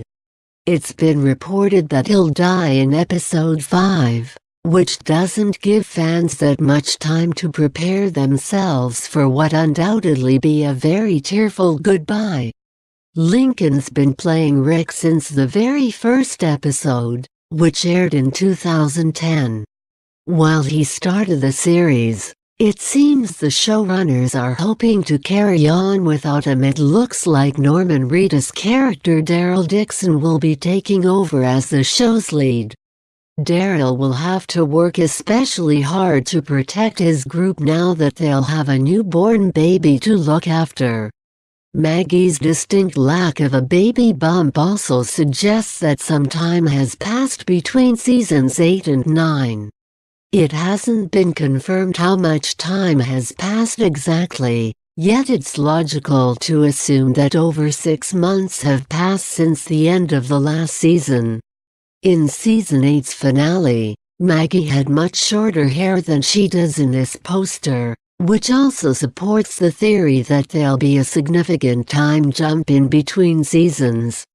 As for her newborn baby, could it possibly hold the key in ridding the world of these nasty walkers? Fans are eagerly awaiting the return of John Bernthal as Shane Walsh in the upcoming season of The Walking Dead. The last time Shane made an appearance he was a walker, yet there are many other ways that the character could return. One of them is in a flashback scene. Another way he could return would be in a dream sequence, which is something that they've done on The Walking Dead before. However, Shane isn't the only character rumored to be making a comeback to the show. Heath, played by Corey Hawkins, could be making a return if Robert is to be believed. Corey Hawkins, who played Heath, very great actor, said Robert at San Diego Comic-Con. He got busy on a lot of things, had different things happening. This is what happens in the world. He continued, and so I wouldn't want to spoil things, like it's entirely possible that he could be coming back at some point, But we'll see. We have not forgotten Heath. And everyone will remember that character when he comes back," he finished. The last time fans saw Heath was in episode 6 of season 7. The episode centered on Heath and Tara Chandler's Alana Masterson mission, which took them to Oceanside. They were separated along the way, and Tara never managed to find Heath. However, it was implied that he had managed to get away safely as he took the track they were using. In other Walking Dead-related news, Andrew Lincoln confirmed that this would be his last season on the show. That said, it's unsure how Rick will say goodbye. Fans still don't know whether he'll die, go on another path, or become a walker. The Walking Dead TV series is dipping into Kirkman's comics yet again for some inspiration, which is usually a very good sign. Fans can expect further plot twists. The AMC show will feature actress Lauren Ridloff, who was recently nominated for a Tony for her sterling work in the Broadway play, Children of a Lesser God. Ridloff will become the first deaf actor to join the show, and she will be playing Connie, who's a character from Kirkman's comics. Connie is a member of the group of survivors that are led by a character called Magna. Magna hasn't been introduced in the series yet, but in the comic she becomes an ally of Rick Grimes, played by Andrew Lincoln. Ridloff's version of Connie will use American Sign Language (ASL) to communicate, and Entertainment Weekly has described the character as a seasoned survivor adept at using her senses to read people, situations, and trouble. Ridloff, who's a former teacher, earned a Best Actress nomination at the Tonys and will be hoping to replicate her success on television with The Walking Dead. She joins an already impressive cast, with the likes of Andrew Lincoln and Lauren Cohan, who are both rumored to be leaving the show shortly. It's been reported that Norman Reedus will be taking over as the show's lead. His character, Daryl Dixon, has been around since the very first season and is undoubtedly a fan favorite. There are also rumors that Denai Guerrera, who plays Mikan on the show, will be leaving The Walking Dead after season 9. Perhaps Ridloff's entrance could give the showrunners a way to write other, more established characters out of the show, such as Corey as Mikan. It shouldn't come as much of a surprise, especially since she's now become part of the Marvel Cinematic Universe after her brilliant performance as T'Challa's skillful bodyguard, Okoye. She's also going to be appearing in Godzilla vs. Kong and is rumored to be in the upcoming Star Trek movie. However, The Walking Dead's new showrunner, Angela Kang, is hoping to keep her on board for as long as she can, since they have so much more story to tell with Mikan. Kang admitted that her status beyond season 9 is out of her realm. "We just know that we have lots of story we want to tell with Mikan," Kang explained. As for Ridloff, her character Connie could be precisely what the show needed. Could her performance in The Walking Dead merit an Emmy nomination? Season 8 of The Walking Dead left the Alexandrians completely divided following Rick's, played by Andrew Lincoln, upsetting choice in the finale. Following the death of his beloved son Carl Grimes, Chandler Riggs, Rick struggled with how to handle twisted villain Negan, Jeffrey Dean Morgan. While it was in his nature to kill the man who had murdered some of his dearest friends, including Glenn Rhee, Stephen Yeun, Rick couldn't shake Carl's voice. Eventually, the former sheriff decided to let Negan live, which immediately angered fan favorites Daryl Dixon, Norman Reedus, and Maggie Rhee, Lauren Cohan. Picking up with some huge format changes in Season 9, executive producer Angela has revealed relationships will start to break down too.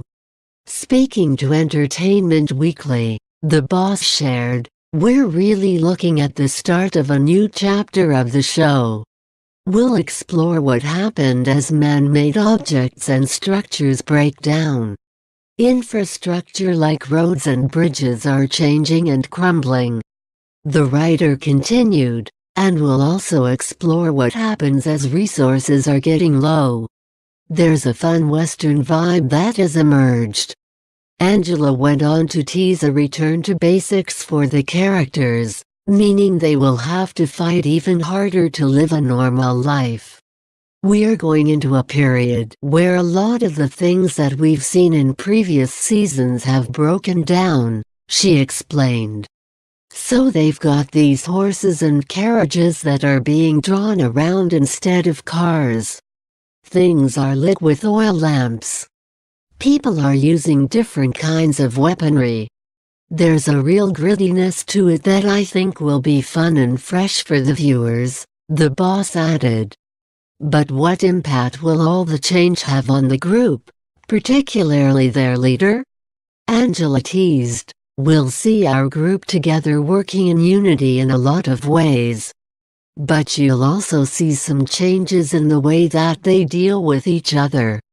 Despite the uncertainty, the showrunner insisted the group will experience some form of hope, albeit short-lived. "In some ways, you'll see that the vision has exceeded beyond anybody's wildest imagination," Angela carried on. "But you'll also see the cracks in that. Will the group turn on Rick completely, leaving him alone and unable to fend for himself in the wild? Or will there be a more dramatic—" The Walking Dead Season 9 is approaching ever closer, and things are starting to get very interesting regarding Rick Grimes, played by Andrew Lincoln, future on the show. Rick wasn't the most popular guy around when he decided to let Nick and Jeffrey Dean Morgan live. Many members of the survivors felt that they should have killed Nick after his murderous rampage. Maggie, Lauren Cohan, and Daryl Dixon, Norman Reedus, were especially unhappy with the decision and may even be contemplating challenging Rick's leadership. He made that unexpected decision to let Nick live at the end of Season 8, and will deal with some of the after effects of that because it was such a momentous thing, said The Walking Dead's new showrunner, Angela Kang. She went on to mention that Rick will face some real challenges along the way. Could this be a reference to an actual leadership challenge? It wouldn't be surprising to see that happen in the upcoming season. Maggie, Daryl and Paul Jesus Monroe, Tom Payne already had a meeting in the last season where they discussed Rick's position as leader. Kang went on to talk more specifically about the upcoming season and highlighted what fans should expect, including that much-discussed time jump. Season 9 is a new chapter. So, to come into the showrunner role at that point is exciting, Kang told The Hollywood Reporter. "We're jumping forward in time, so we get to play with the look and the feel of the show. We're seeing the world start to break down around our characters a bit more. They run into challenges, with things like the infrastructure breaking down around them and things that they use to scavenge being in much shorter supply," she added. "We get to see a world where they're not relying on unstable gas that's hard to find. They are taming horses. They're pulling wagons. They're fashioning more hand weapons so they don't have to rely on bullets as much. That's been really fun," she stated. "We get to play while staying true to the principles of The Walking Dead that people love. It's a new era in terms of where our characters are at and the challenges they're facing," she revealed. As for Rick, he's been through an unbelievably tough time recently after having lost his son, Carl Grimes, Chandler Riggs, but he'll be doing his best to make the best of a bad situation. Rick opens up the season in a place where things are relatively good and peaceful for him, she said. And the trauma of losing his son Carl, even with the passage of time, is something that is still painful for him. We're going to see him try to turn that pain into something positive for everybody. The thing that I hope the audience will respond to is seeing how Rick's underlying goodness and leadership will shine. The Walking Dead spin-off show Fear the Walking Dead saw a new take on the zombie apocalypse almost immediately after it happened. The prequel show gave out a number of more details surrounding the initial outbreak, and how different groups dealt with the trauma. However, the Fear story eventually progressed closer to the main show, bridging the gap between the two. But The Walking Dead's 9th season has been confirmed to begin after a time skip. This skip then puts the Fear the Walking Dead plot back into a prequel position. Scott Gimple spoke about the changes over the two shows at San Diego Comic-Con last weekend. Speaking about the show's crossover events, he told Digital Spy, it does not rule out further crossovers. However, he wouldn't divulge any more information on the matter, as he added, "Yeah, that's about all I have to say. It does not." But he did explain why crossovers aren't entirely impossible. He continued, "I wouldn't expect it all the time, but things could happen. You never know who might pop up on Fear the Walking Dead, and that includes not only the Walking Dead characters, but even potentially people from the past of Fear the Walking Dead. You never know." But will these upcoming crossovers delve into details surrounding Rick Grimes, played by Andrew Lincoln, upcoming exit? Also at Comic-Con, Rick actor Andrew publicly spoke about his exit. However, he left fans a little hope in his speech. He explained, "I'm going to take a break for a while. But I do have a real family and it is time for me to go home. But saying that, I have one eye on the script. Norman Reedus and Danai Gurira secretly send them to me. This is a real terrific season." Could this hint that Rick will return to the show after a brief exit?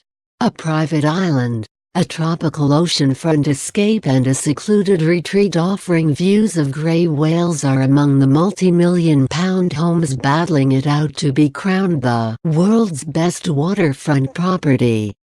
These wonder homes from around the world have been shortlisted for the HGTV Ultimate House Hunt competition in the Waterfront Homes category, a title that is selected through public voting. The competition is a joint venture from leading real estate companies of the world and Luxury Portfolio International, which feature premium properties, and the finalists are all currently up for sale, costing as much as £8.93 million, $11.8 million. Stephanie Anton, president of Luxury Portfolio International, said, "Waterfront properties have an enduring appeal and are always popular with the voters in the HGTV Ultimate House Hunt. These homes make the most of their idyllic settings with features like private docks, waterfront pools, and large windows to showcase the views. Anyone casting a vote before the closing date on July 17 will be entered into a £7.50 K $10 K prize sweepstake." Scroll. First there was Uggs fluffy sliders, and then sneaker wedges were released, too. But nothing compares to the monstrosity of these. Say hello to the world's ugliest shoes. The frightening footwear is being showcased by Instagram account @crimes-against-humanity, a social media page set up to document the world's worst foot offenders.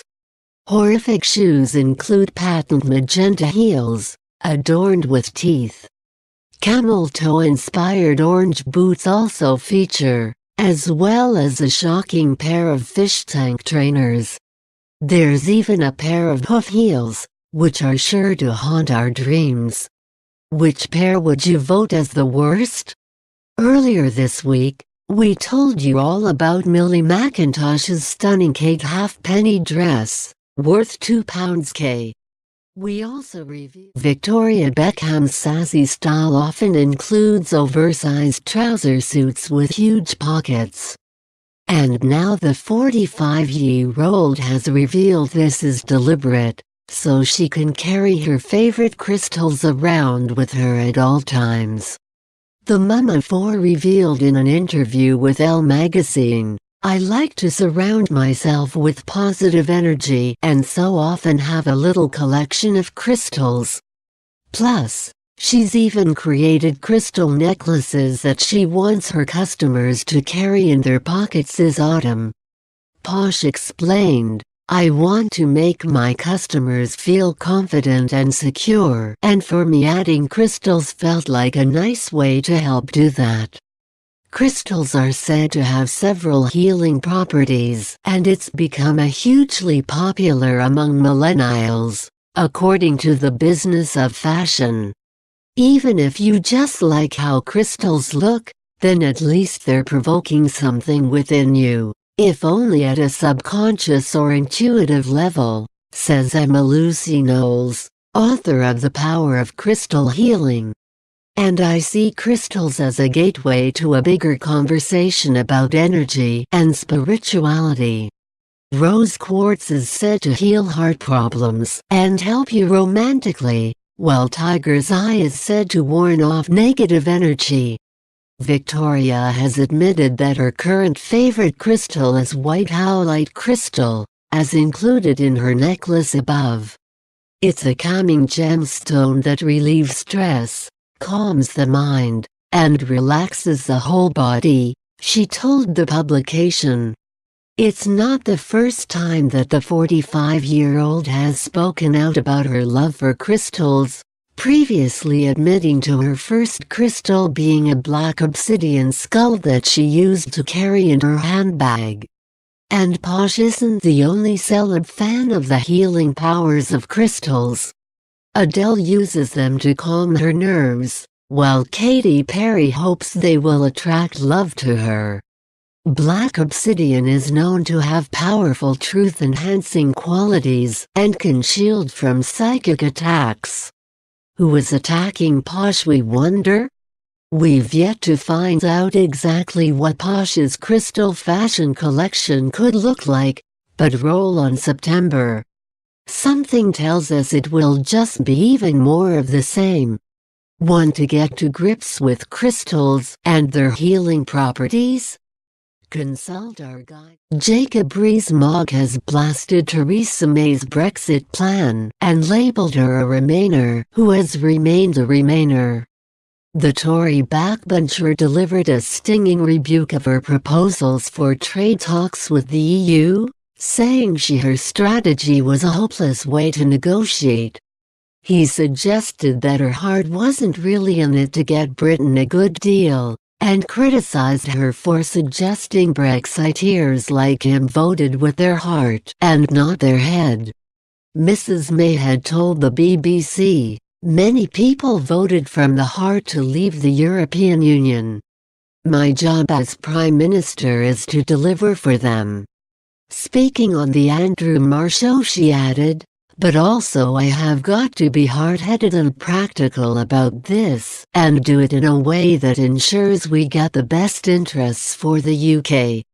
Mr. Rees-Mogg said, "The government unfortunately believes that Brexit is not a good thing in itself. It seems to think it has to be tempered with non-Brexit." He told the BBC's Sunday Politics, And that was when the Prime Minister said people voted with their hearts, and she was doing something with her head. In my view of most Brexiteers' head and heart come together. Brexit is enormously positive, a huge opportunity for the country, and I'm afraid the Prime Minister doesn't see that. And it's why I think she is a Remainer who has remained a Remainer. The MP, the head of the powerful group of Eurosceptic Conservatives, made his comments as the former Brexit Secretary David Davis attacks the government's white paper. The ex-cabinet minister, who stood down last Sunday over the soft Brexit Chequers agreement, said the plan jeopardizes the opportunities offered by leaving. Writing in the FT, he said, "The chance to become a credible trading partner will be compromised and we will be unable to strike free trade deals." Referencing the U.S. President's comments to The Sun, Mr. Davis added, as Donald Trump aptly pointed out, it would kill the prospect of a US-UK deal. And he added, if the government follows its present course, it will stifle innovation and stymie economic growth. But hitting back, the new Brexit minister Robin Walker said Eurosceptics like Mr. Rees-Mogg should get behind the Prime Minister and support her white paper. And the Foreign Office Minister Sir Alan Duncan said, Jacob Rees-Mogg is not helping us stick together and we need to stick together. He added, anyone who thinks they can criticize her, challenge her, must realize Theresa May must connect with new voters and get them to vote Tory or she must quit, George Osborne has said. The former Chancellor-turned-newspaper editor said the Prime Minister must reach out beyond the party's core voters to make a difference, or the Tories will be screwed. In an interview with GQ he said, if the Conservative Party does not try to reconnect with modern Britain, with urban, ethnically diverse, sexually diverse Britain, it is politically screwed. The current leadership needs to find a way to reconnect or we will need new leadership. Mr. Osborne, who was sacked by Mrs. May after she took charge following the referendum, and now edits the Evening Standard, said the party must be more diverse. He has been a vocal critic of the PM since she booted him, regularly laying into her in his newspaper leader column, and once was reported to have told friends he won't rest until she's chopped up in bags in my freezer. The Remainer also said in the interview that Brexiteers couldn't make a decision on how to continue with our EU exit, and that Britain is now in a permanent transition.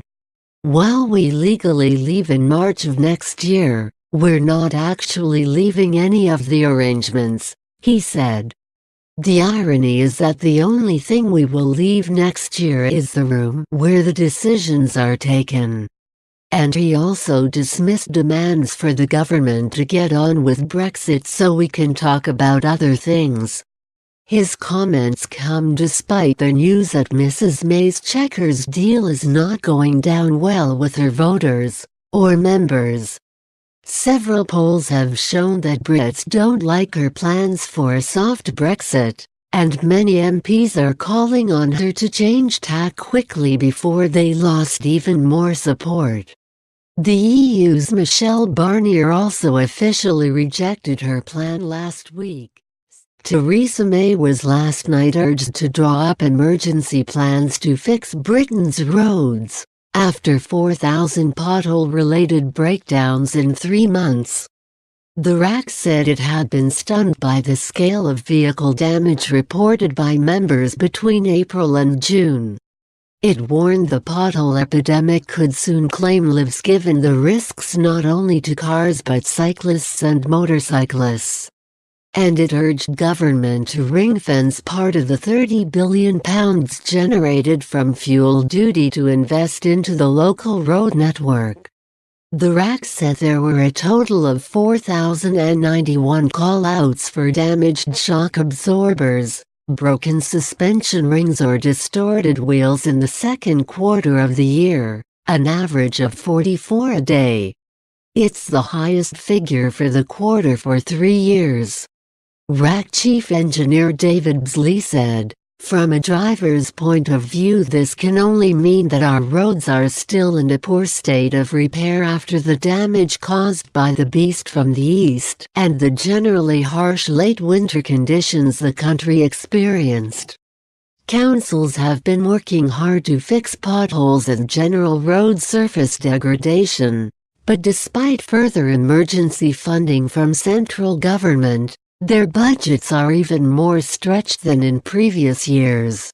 He added, "Our figures demonstrate they are not winning the battle, and as a result the safety of too many drivers, cyclists and motorcyclists is being put at risk.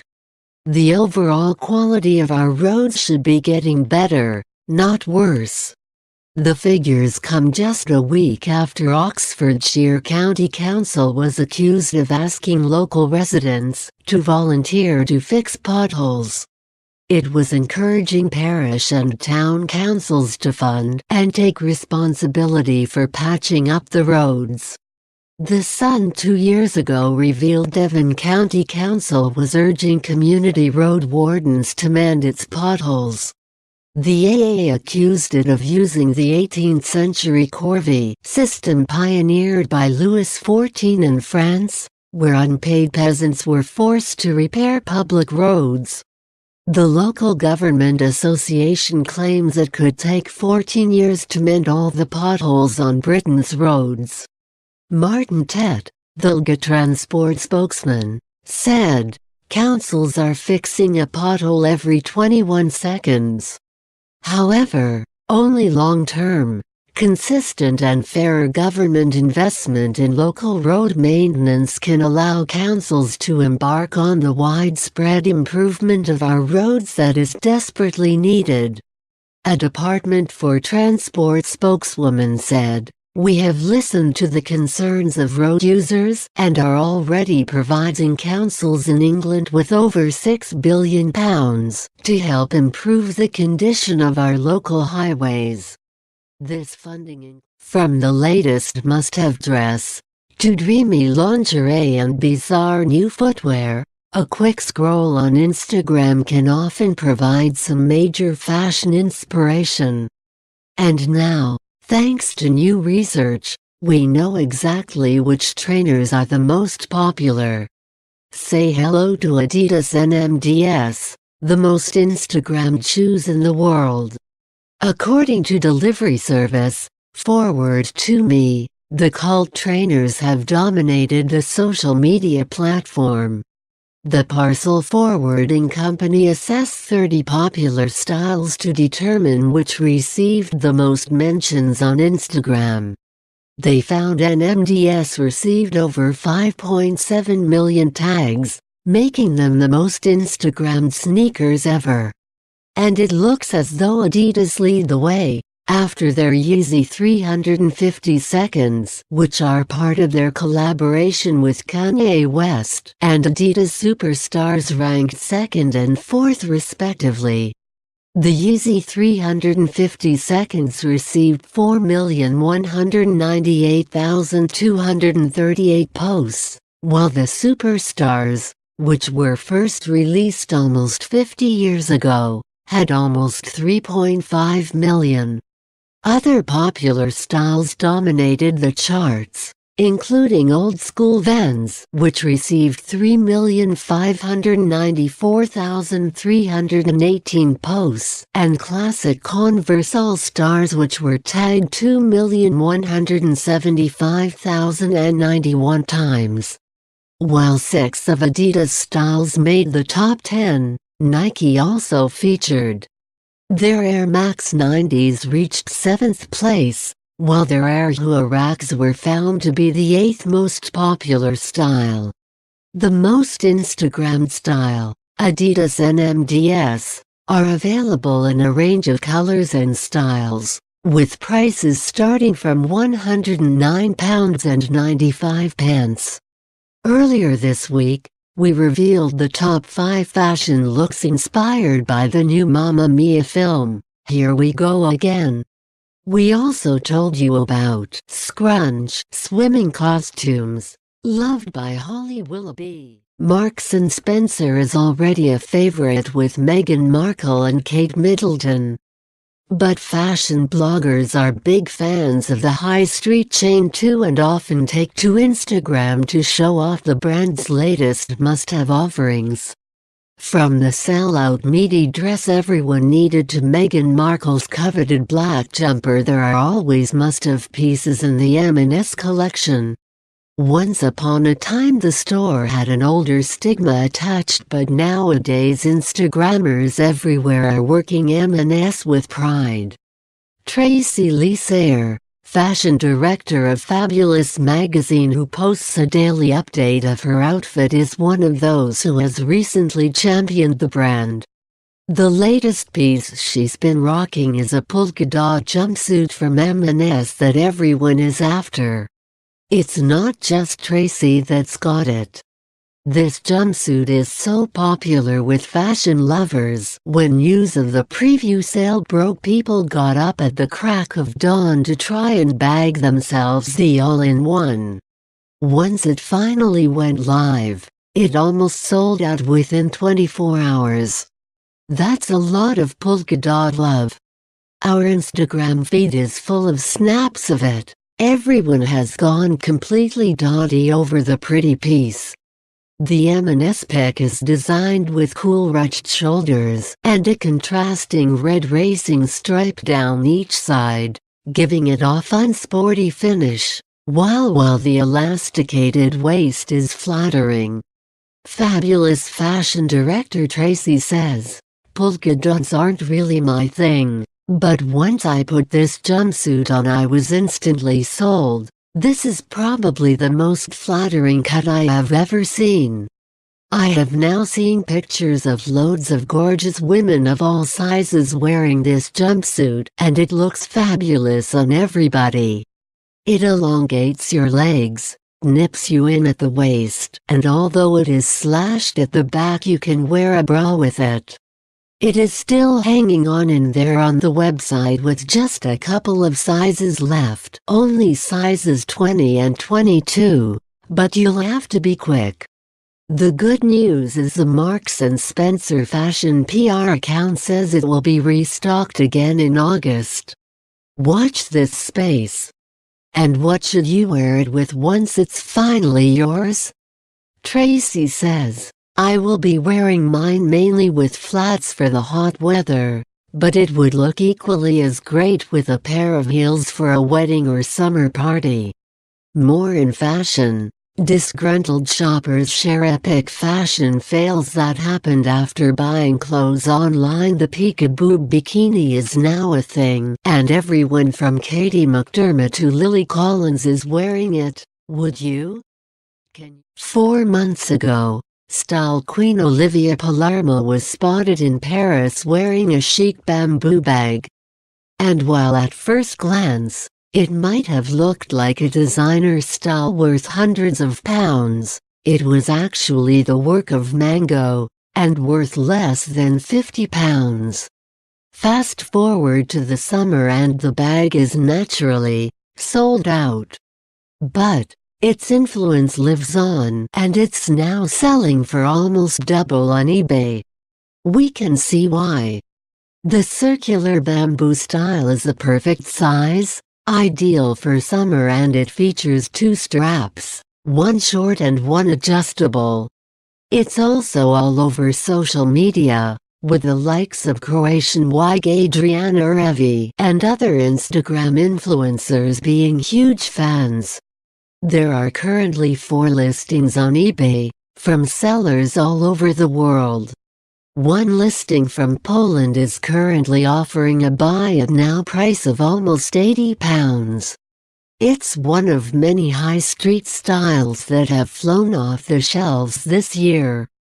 Topshop's infamous polka dot dress sold out within a week, and at one point, was being flogged for 4 times its retail price on eBay.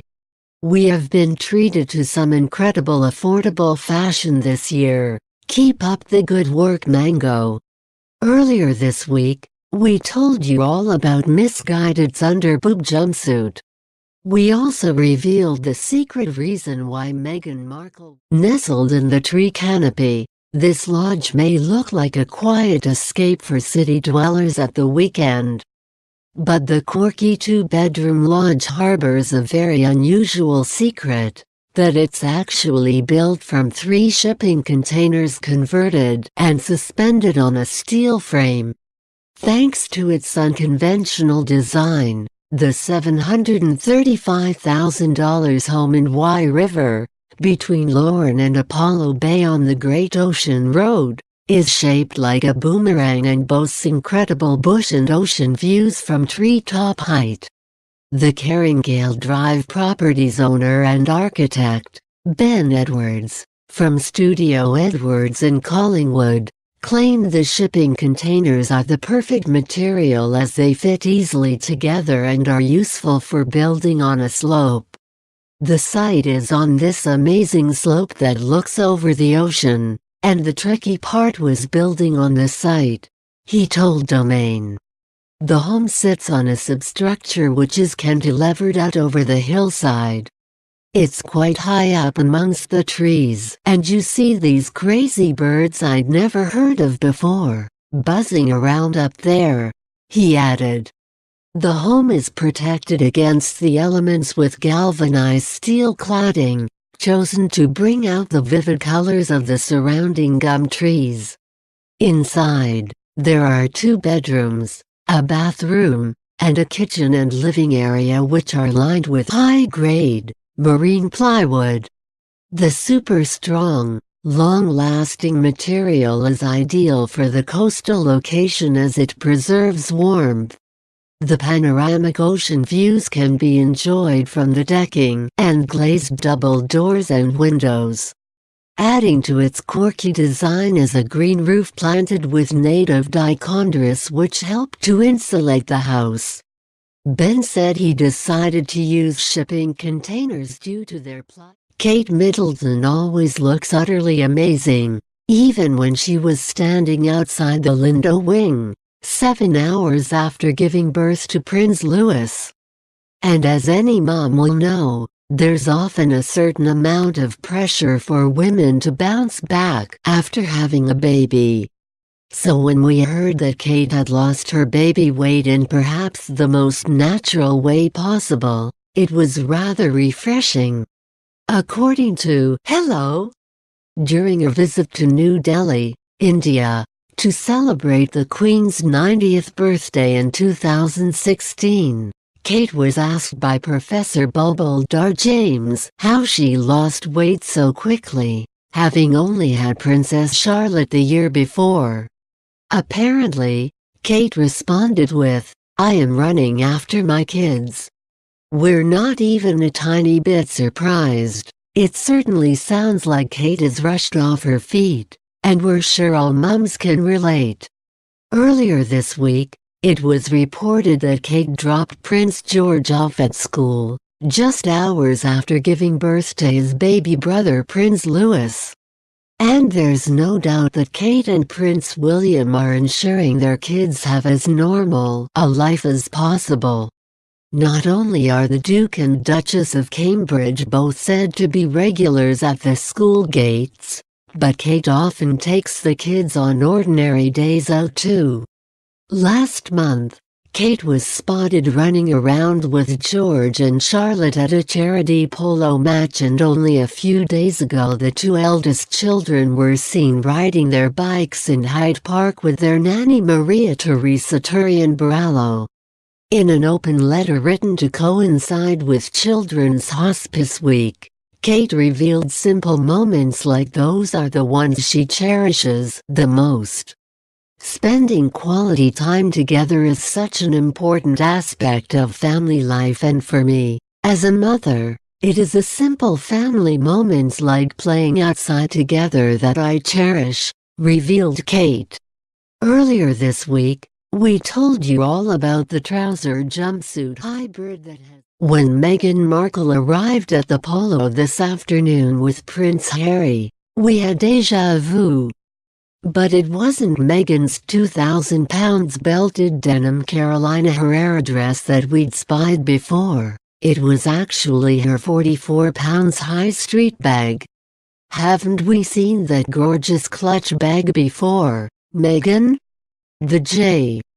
Crew rattan accessory was also worn by Pippa Middleton at Wimbledon earlier this year, and we can't help but wonder if the pair have been sharing wardrobe tips. The clutch features a tan leather strap and is currently in the sale for £44, reduced from £88. It's guaranteed to sell out imminently, so while it's still in stock right now, prepare for that to change pretty soon. Meghan teamed the outfit with a pair of £510 nude Aquazzura heeled pumps. She joined Prince Harry at the St. Paul polo match, which raises funds for children living with HIV. And if Meghan's shoes look familiar too, don't be surprised.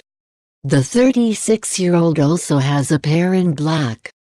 The Duchess of Sussex is a huge fan of the brand, having not only worn their designs on several occasions. Meghan also chose a pair of bespoke Aquazzura heels for the evening reception at her and Harry's wedding.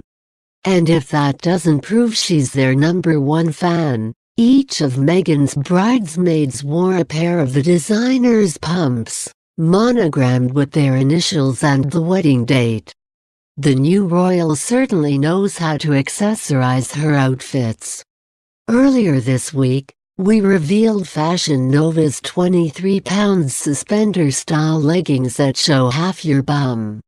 And there are mixed opinions on Instagram. We also gave you all the info on the royal family's dress code. And we told you about Primark's new £8. She might be the Duchess of Cambridge, but it seems Kate Middleton has also adopted the role of supermom, too. Not only did Kate pose for official photos a mere 7 hours after giving birth to Prince Louis, she also did something pretty incredible for Prince George the following day. As any parent will know, a new member of the family can often be unsettling for older siblings. And it looks as though Prince William and Kate did everything they could to return to normal life as quickly as possible. According to the Daily Mail's royal correspondent Rebecca English, Kate dropped her eldest son at Thomas's Battersea, in West London, only hours after giving birth to his baby brother the morning before.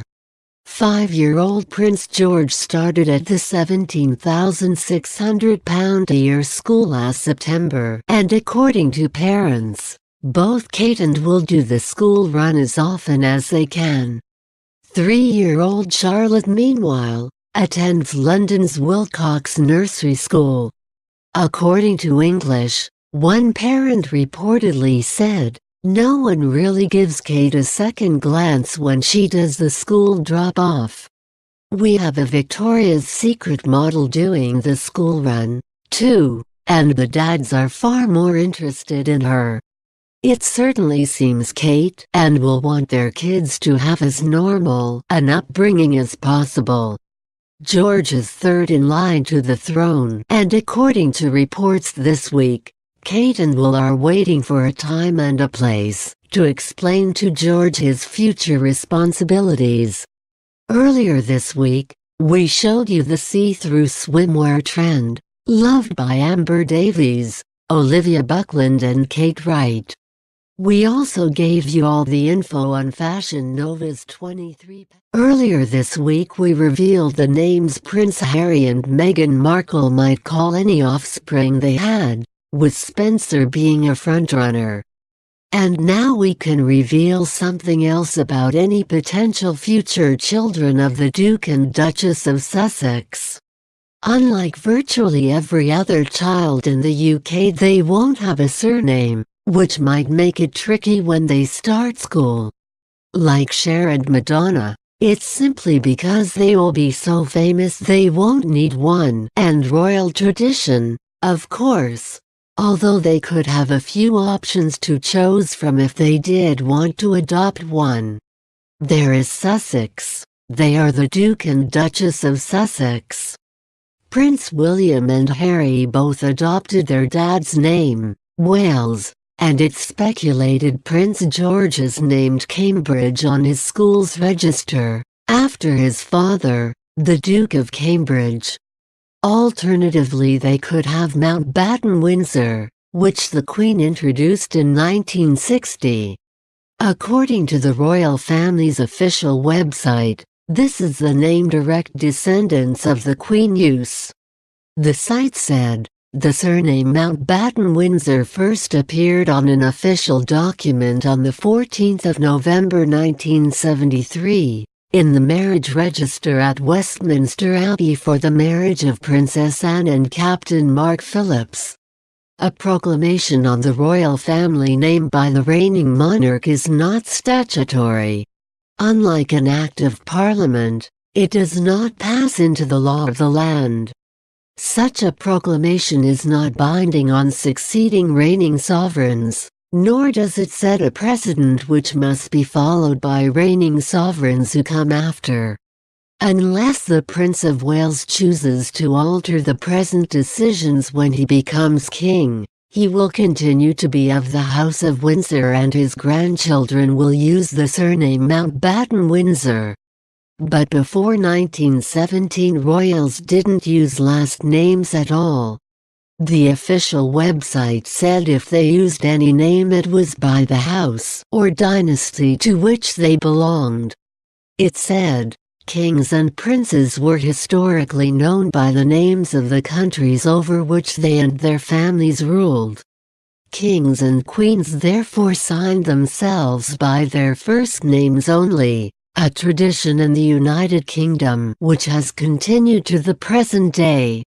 Just as children can take their surnames from their father, so sovereigns normally take the name of their house from their father.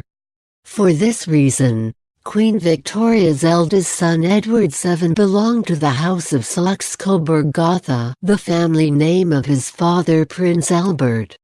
Edward VII's son George V became the second king of that dynasty when he succeeded to the throne in 1910.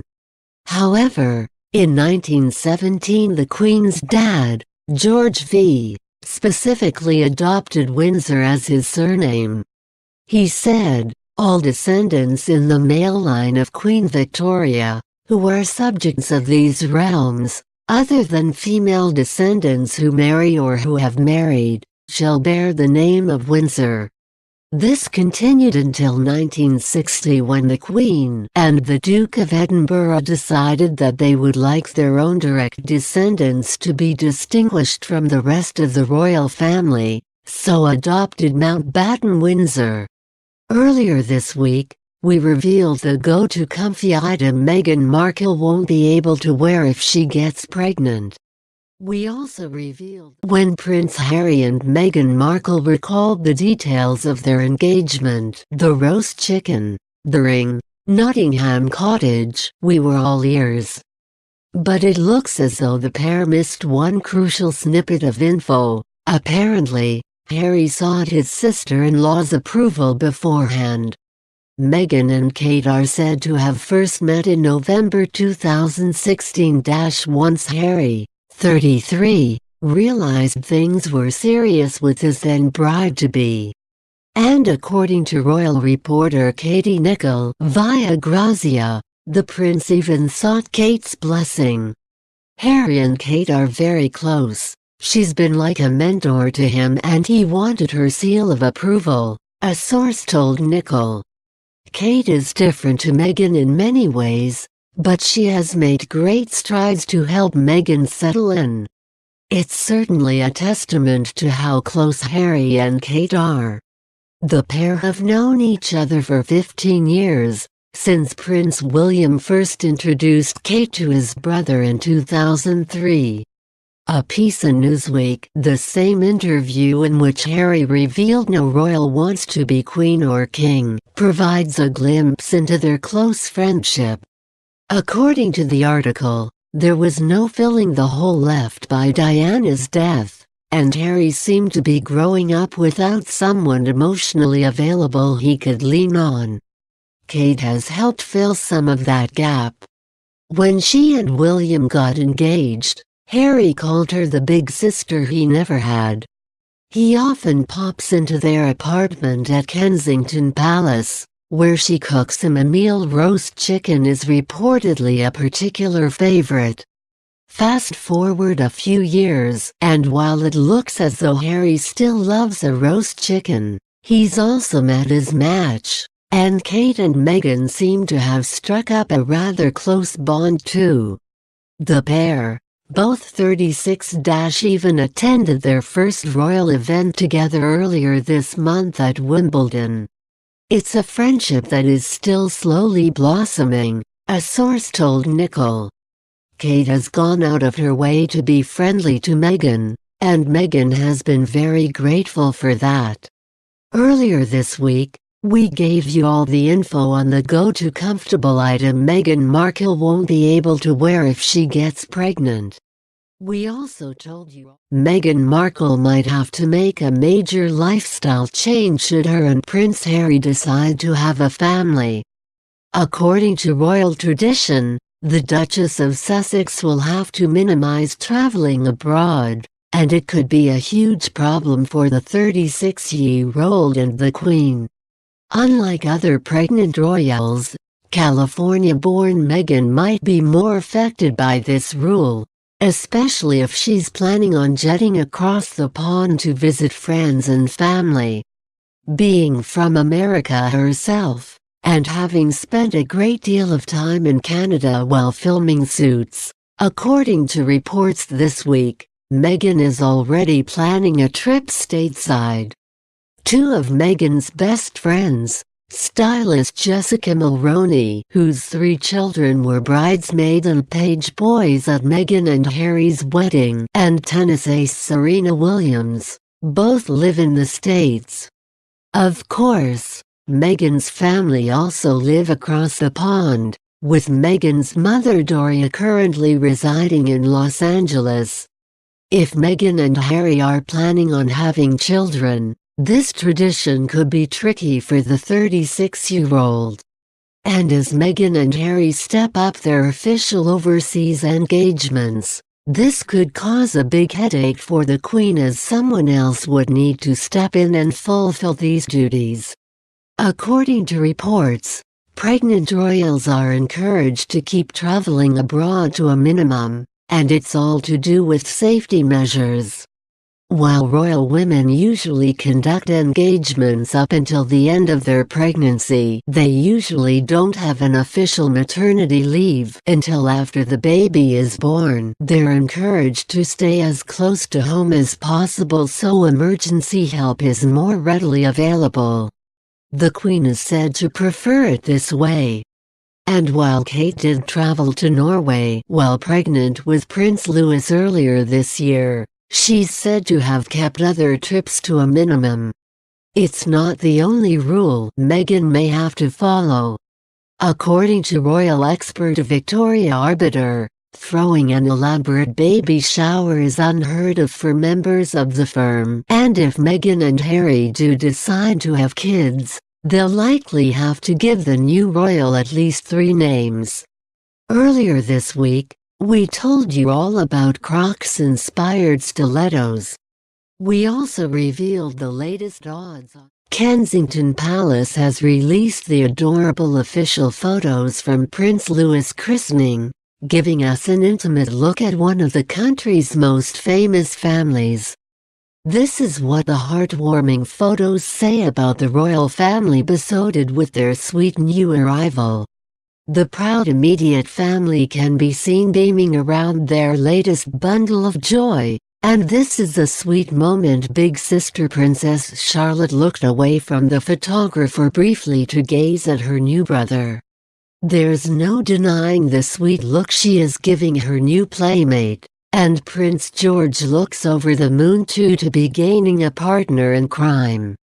If you look closely, little Charlotte is gently holding the newborn's hand in the shot. We can't handle the cuteness.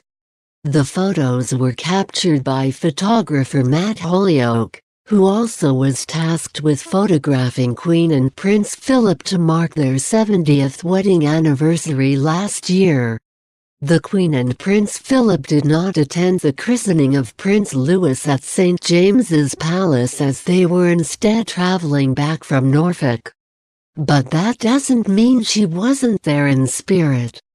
An oil-on-canvas portrait shot of the 92-year-old monarch can be seen visible in the background, and appears to have been moved several inches up the wall so it could be in shot.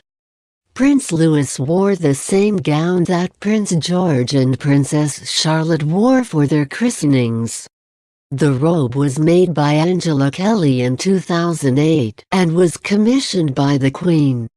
The original was made in 1841 and commissioned by Queen Victoria for her firstborn, Princess Victoria.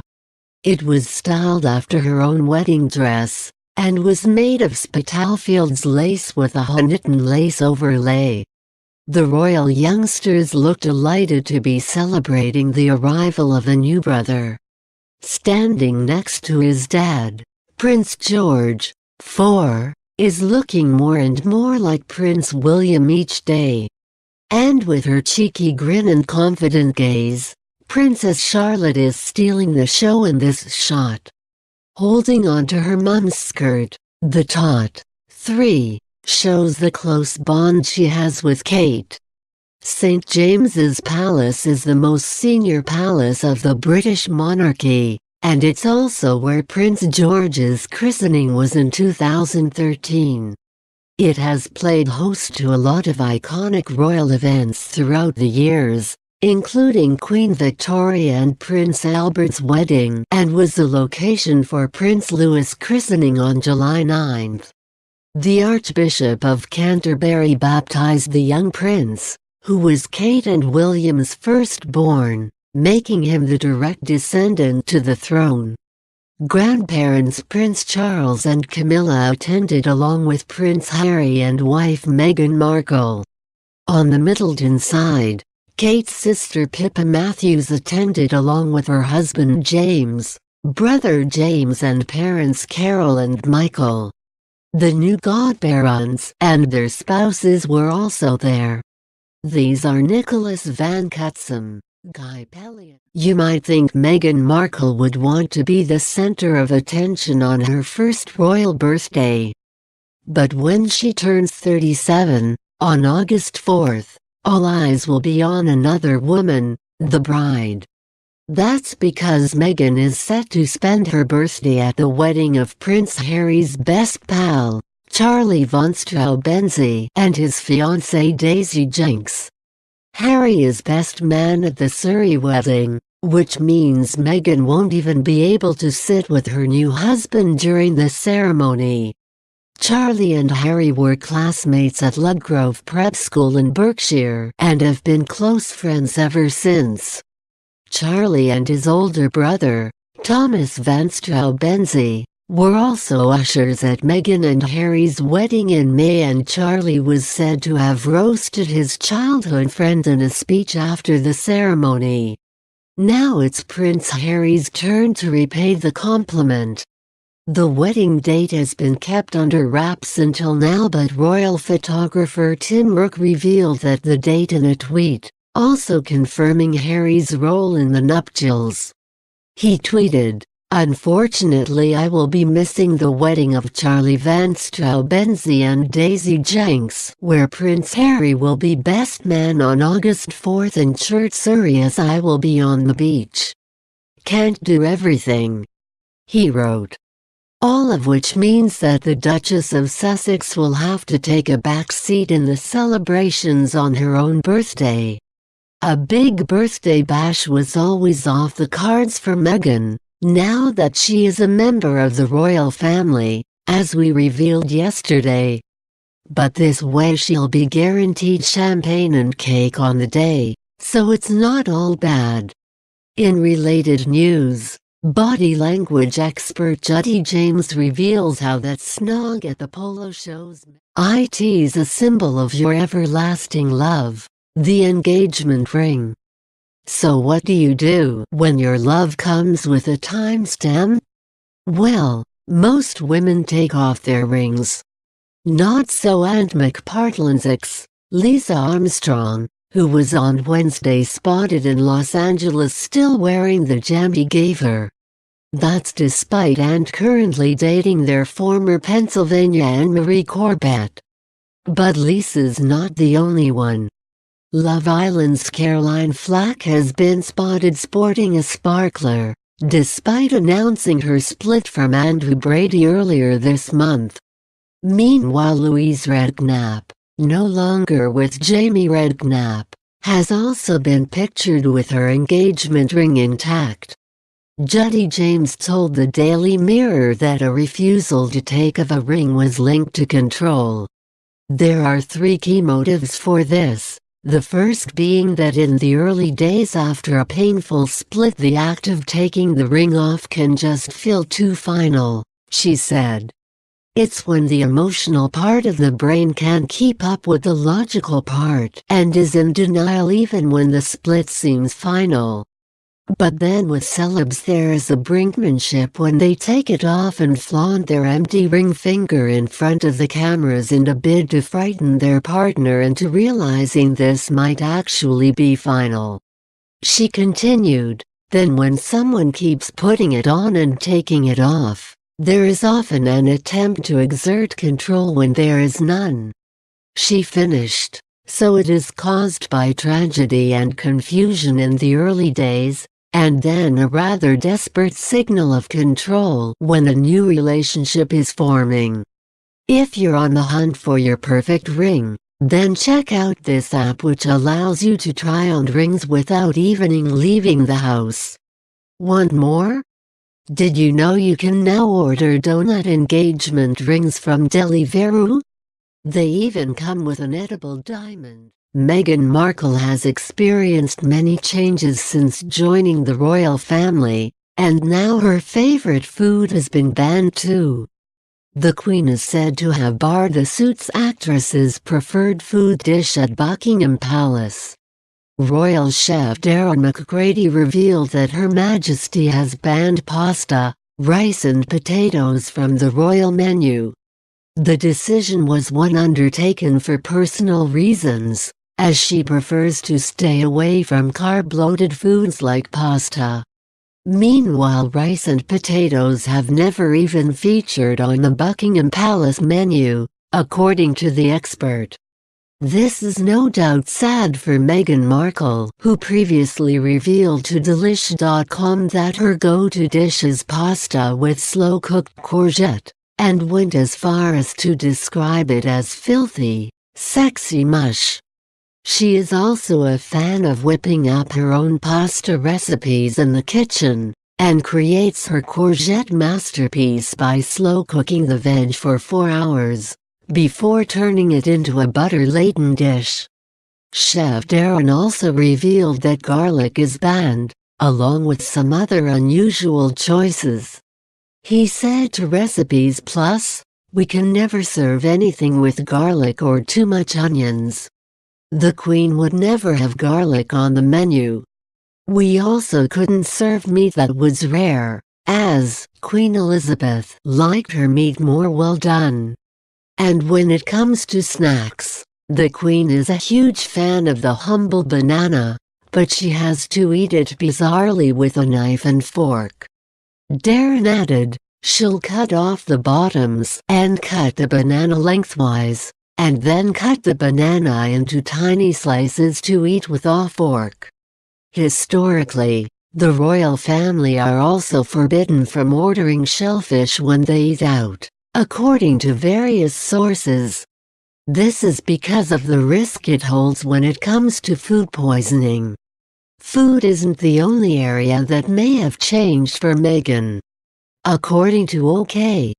Magazine, Colored nail varnish and fake nails are not part of the royal etiquette, and are typically considered to be vulgar.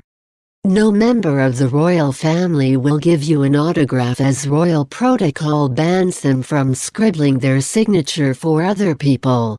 When the royal family members are in the same house or castle, often it'll be down to the Queen to determine when the night is over.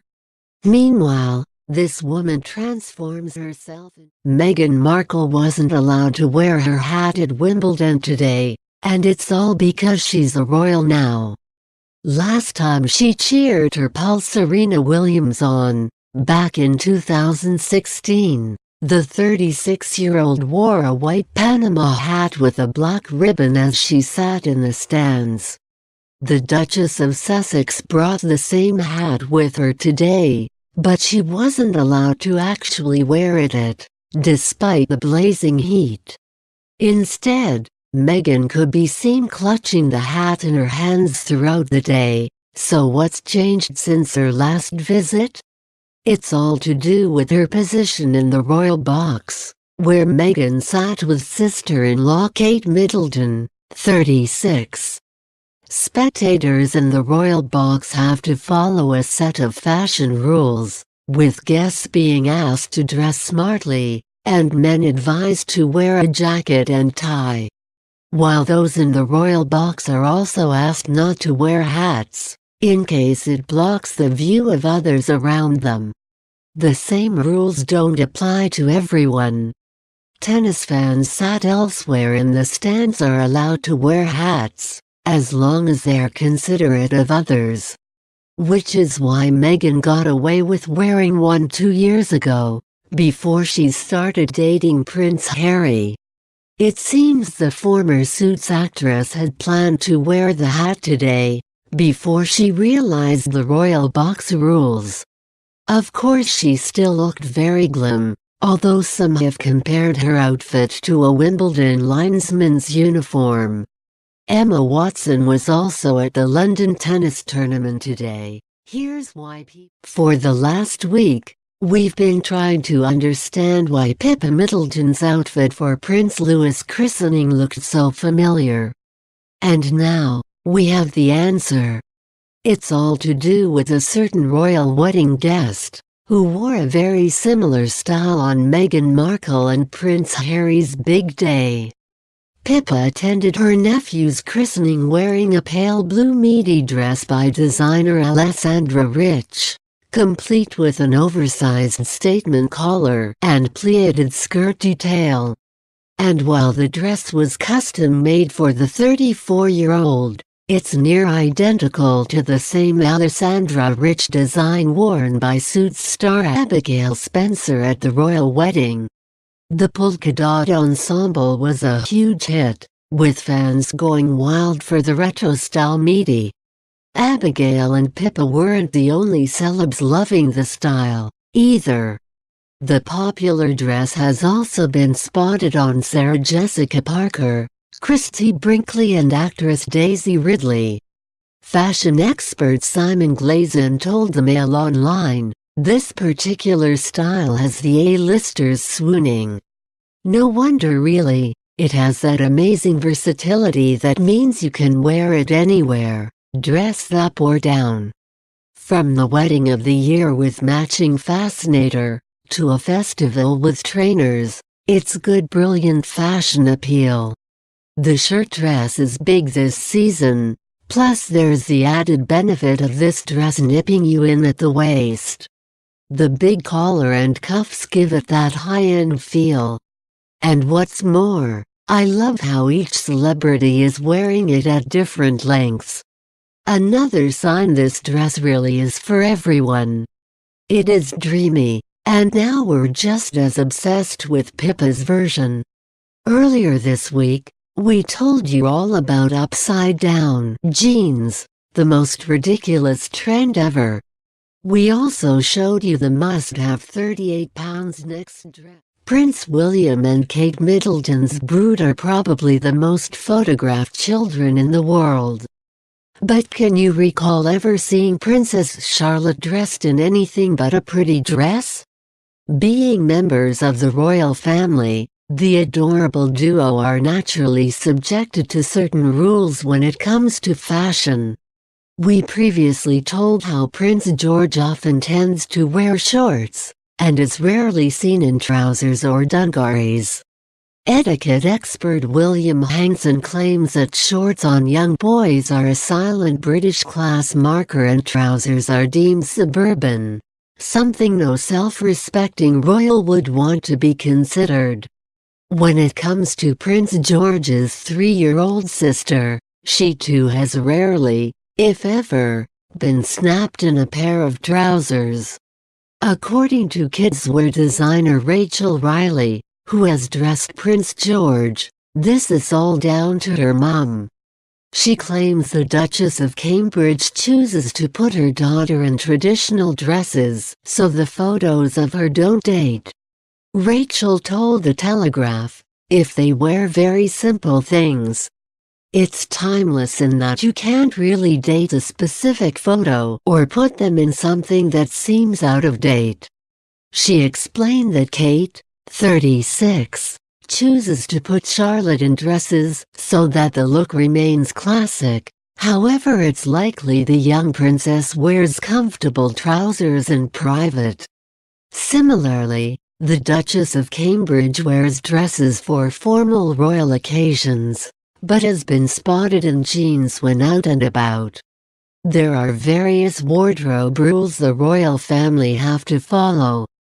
Before her wedding, the Duchess of Cambridge wasn't seen in public wearing a tiara, as glamorous headpieces are typically reserved for married women. Meanwhile, the Queen is rarely seen without her gloves, which are often Michael Jackson-esque white or a dark-toned leather to match her handbag. The monarch wears. Since they tied the knot over 2 months ago, Prince Harry and Meghan Markle have had a pretty jam-packed schedule. And while they shared some major PDA earlier this week at a charity polo match, the famous smooch could be the last we see of them for a few weeks. Sob. Traditionally, August is the month the royals take their holidays, and Harry and Meghan's appearance at the St. Paul Polo Cup yesterday was most likely their final engagement of the summer. Which makes sense, after rumors emerged that Meghan was planning a trip to the States.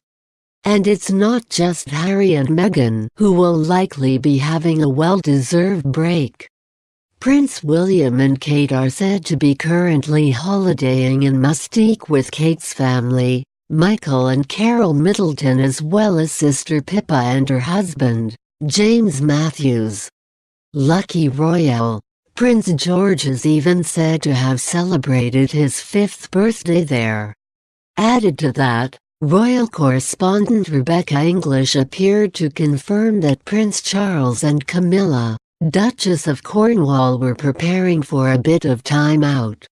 Earlier this week, she tweeted, "It's the annual Sandringham Flower Show today, Charles and Camilla's last joint engagement before the summer break. For Harry and Meghan especially, it's pretty good timing." Next week marks Meghan's birthday, August 4th, and the 33-year-old prince will likely have something pretty special up his sleeve.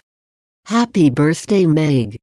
Earlier this week, we revealed Fashion Nova's 23-pound suspender-style leggings that show half your bum. And there are mixed opinions on Instagram. We also gave you all the info on the royal. Thomas Markle has pleaded for his daughter to contact him, saying he fears he doesn't have long to live. The Duchess of Sussex's father, who turned 74 next month, said he is desperate to speak to Meghan, who he claims has not been answering his calls. Now he is begging his daughter to get in contact, because he is worried he won't get the chance to make amends with her if he were to die suddenly. Mr. Markle claims he was shunned by the royal family since he sold staged pictures of himself to the paparazzi in the run-up to the royal wedding. He then spoke about Meghan in a revealing TV interview in June. The 73-year-old ex-Hollywood lighting director suffered a heart attack 6 years ago and was recovering from surgery when Meghan walked down the aisle in May. "I had a heart attack. I could actually die soon. Does she want this to be the last thing we've said to each other?"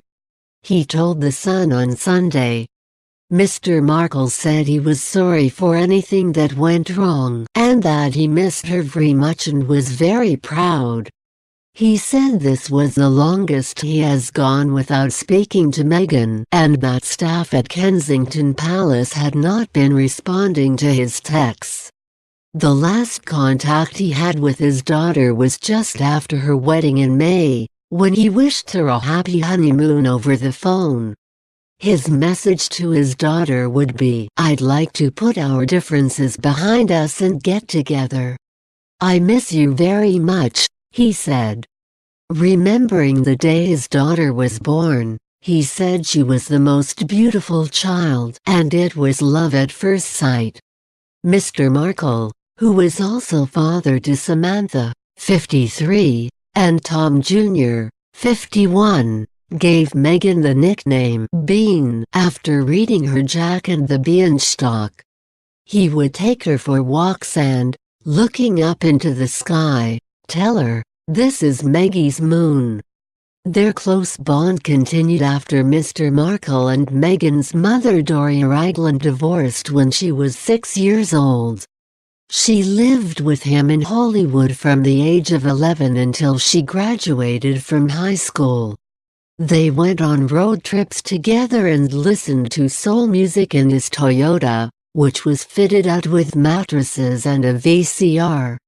Mr. Markle claims he once saw Meghan hanging around outside a Scientology church in Louisiana and told her never to go back or she would be in big trouble. He said the future actress was always destined for show business, spending hours with him on TV sets when he was working as a lighting director. "She grew up and then became a little star. Real easy," he told The Sun on Sunday. When she graduated from university in Chicago in 2003, she rang him every week for advice. He says he told her daddy, "He's a prince," when she began dating Prince Harry in 2016. But he said Meghan married the business, and this can ruin relationships. He explained he wants to rekindle his loving and close bond with his daughter. Thomas Markle is making an extraordinary public plea for his daughter to contact him because he fears he may not have long to live. Thomas, 74 next month, believes he has been shunned for almost 2 months for staging paparazzi snaps and speaking publicly about Meghan. He told The Sun on Sunday, "I had a heart attack. Doesn't anybody care? I could actually die soon. Does she want this to be the last thing we've said to each other?" He went on, "It is probably the longest time I have gone without speaking to her ever. I just want to clear the air and tell her how proud I am of her. If I had one message for her, it would be that I'm sorry for anything that went wrong. I'd like to put our differences behind us and get together. I miss you very much." Speaking as he opened up his family album, Thomas said he has been unable to reach Meghan, 36, over the phone from his seaside home in Mexico, while a staff member at Kensington Palace will not answer his texts. The retired TV lighting expert was exposed for setting up the pictures 6 days before she and Prince Harry, 33, tied the knot in Windsor in May. They forgave him for the stunt and phoned him the day after the wedding while he was recovering from heart surgery. But he has not heard from the newlyweds since. The silence has coincided with an interview he gave about them to Good Morning Britain on June 18. He said, I spoke to Meghan and Harry briefly after the wedding. It was mostly me and Meghan. They were talking about coming to visit me. I spoke to them both and wished them a happy honeymoon. That was the last call. The phone number I had been calling Meghan on is no longer picking up. And I don't have an address for her. I can send something to the palace, but there is no guarantee it would get to her. I sent a text to my palace contact saying I would like to reach my daughter and got no reply. The strong-willed American added, "Being shunned for the rest of my life? That's not going to happen." Thomas shared treasured family photographs as well as messages Meghan had written to him, including a birthday card from 4 years ago. Smiling as he recalled her birth, the dad of 3 said, "She was put in my arms first. It was love at first sight. She was the most beautiful child I had ever seen. With my first 2 kids I wasn't a rich man. With my 3rd child, to a different wife, I had lots of money. I was very comfortable. I would go home hoping Meghan would be awake, so I could walk her. I would walk her in the kitchen and listen to the refrigerator hum. It put her to sleep. When I first held her as a baby I feel madly in love with her. I carried her for 3 years. I don't think her feet ever touched the ground. I love her very much." Thomas gave Meghan her first nickname Bean after reading Jack and the Beanstalk to her. And he recalled taking her out for walks around her childhood home in Woodland Hills, California. He said, "We would look up at the moon. I would point to it and say, 'This is Maggie's moon.' For 2 years I did this, to the point that after a while she would say, 'Maggie's moon.' We were very close that way." Their bond survived Thomas and Meghan's mum Doria divorcing when the future actress was 6. Meghan lived full-time with him in Hollywood from the age of 11 until she graduated high school. The pair would go on road trips, including one to Elvis's Graceland home in Memphis, Tennessee. Thomas said, "The road trips were fun to do. I rigged my Toyota 4Runner with mattresses in the back for her and a TV and VCR. We discovered she liked the music I did when I was a kid. Bands like the Shirelles, all the soul groups. She liked everyone. Every time we would stop at a truck stop for something to eat they would have the cassettes." Meghan would spend hours on the sets of TV shows he worked on, including long-running U.S. soap General Hospital. Thomas, a respected director of photography, said, "I knew she was going into show business when she was born. I'm not kidding, I just knew. She grew up and then became a little star. Real easy." Growing up on film sets was a great experience for her. It also made her a bit of a star because she could bring all her little friends along with her when she came to the studio. After Meghan graduated from Northwestern University in Chicago in 2003, she began to pick up acting work and would ring every week for advice. He believes her love of showbiz doomed her first marriage to TV producer Trevor Engelson. They wed on a Jamaican beach in 2011 but divorced 2 years later after Meghan had moved to Toronto, Canada, to film legal drama Suits. Thomas said, "Trevor had called me a few times. I explained that I knew her love was being an actor, probably even more so than anything else. You marry the business, I keep telling people that. I married the business. Meghan married the business. That ruins a lot of your relationships. I think what she did was dedicate herself to her show. Meghan and Harry began dating in 2016. Thomas remembered. She said, "Daddy, I've met this new guy and I really like him." The next day it was, "Daddy, he's an Englishman." Then on the third or fourth phone call, she said, "Daddy, he's a prince." Thomas said he has chatted to Harry around half a dozen times on the phone, but has never met him in the flesh. He said, "I don't care whether she's group of asterisks off at me, I want to see her. I just want to have a father-daughter relationship. I took care of my mother the last 5 years of her life. My daughter said to me she would take care of me in my declining years. I'm not talking about money, I'm talking about taking care of me. That's important to me." In a message for his son-in-law about the issues that seem to have caused a rift between them, he said, "Get over it. Just get over it. I am her father. And the bottom line with that is I deserve some respect." However, thousands of New Yorkers and tourists flooded the streets of Manhattan for a spectacular sunset between the city's skyscrapers that brought the city to a standstill. The astronomical event known as Manhattanhenge attracts increasing numbers of viewers on the 4 days of the year the setting sun perfectly lines up with the city's grid.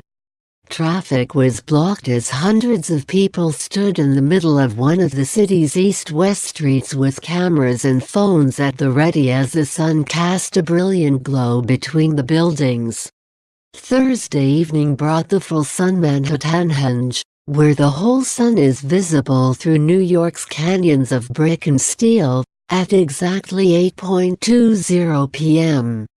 The half-sun version, where the sun lines up halfway through setting, will be visible on Friday night at 8:21 p.m.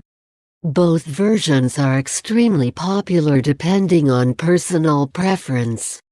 East 42nd Street was, as usual, the busiest viewing point on Thursday, with many getting there early to stake out spots and others waiting on the sidewalk to dash out at the last minute. Photos showed huge crowds in Times Square, along the Pershing Square overpass in Grand Central, the 2nd Avenue intersection, and on the Tudor City overpass a block farther east. Others staked out spots in Astor Place, 14th, 23rd, 34th, and 57th Streets, and good views could even be had in parts of Queens as long as New Jersey was visible.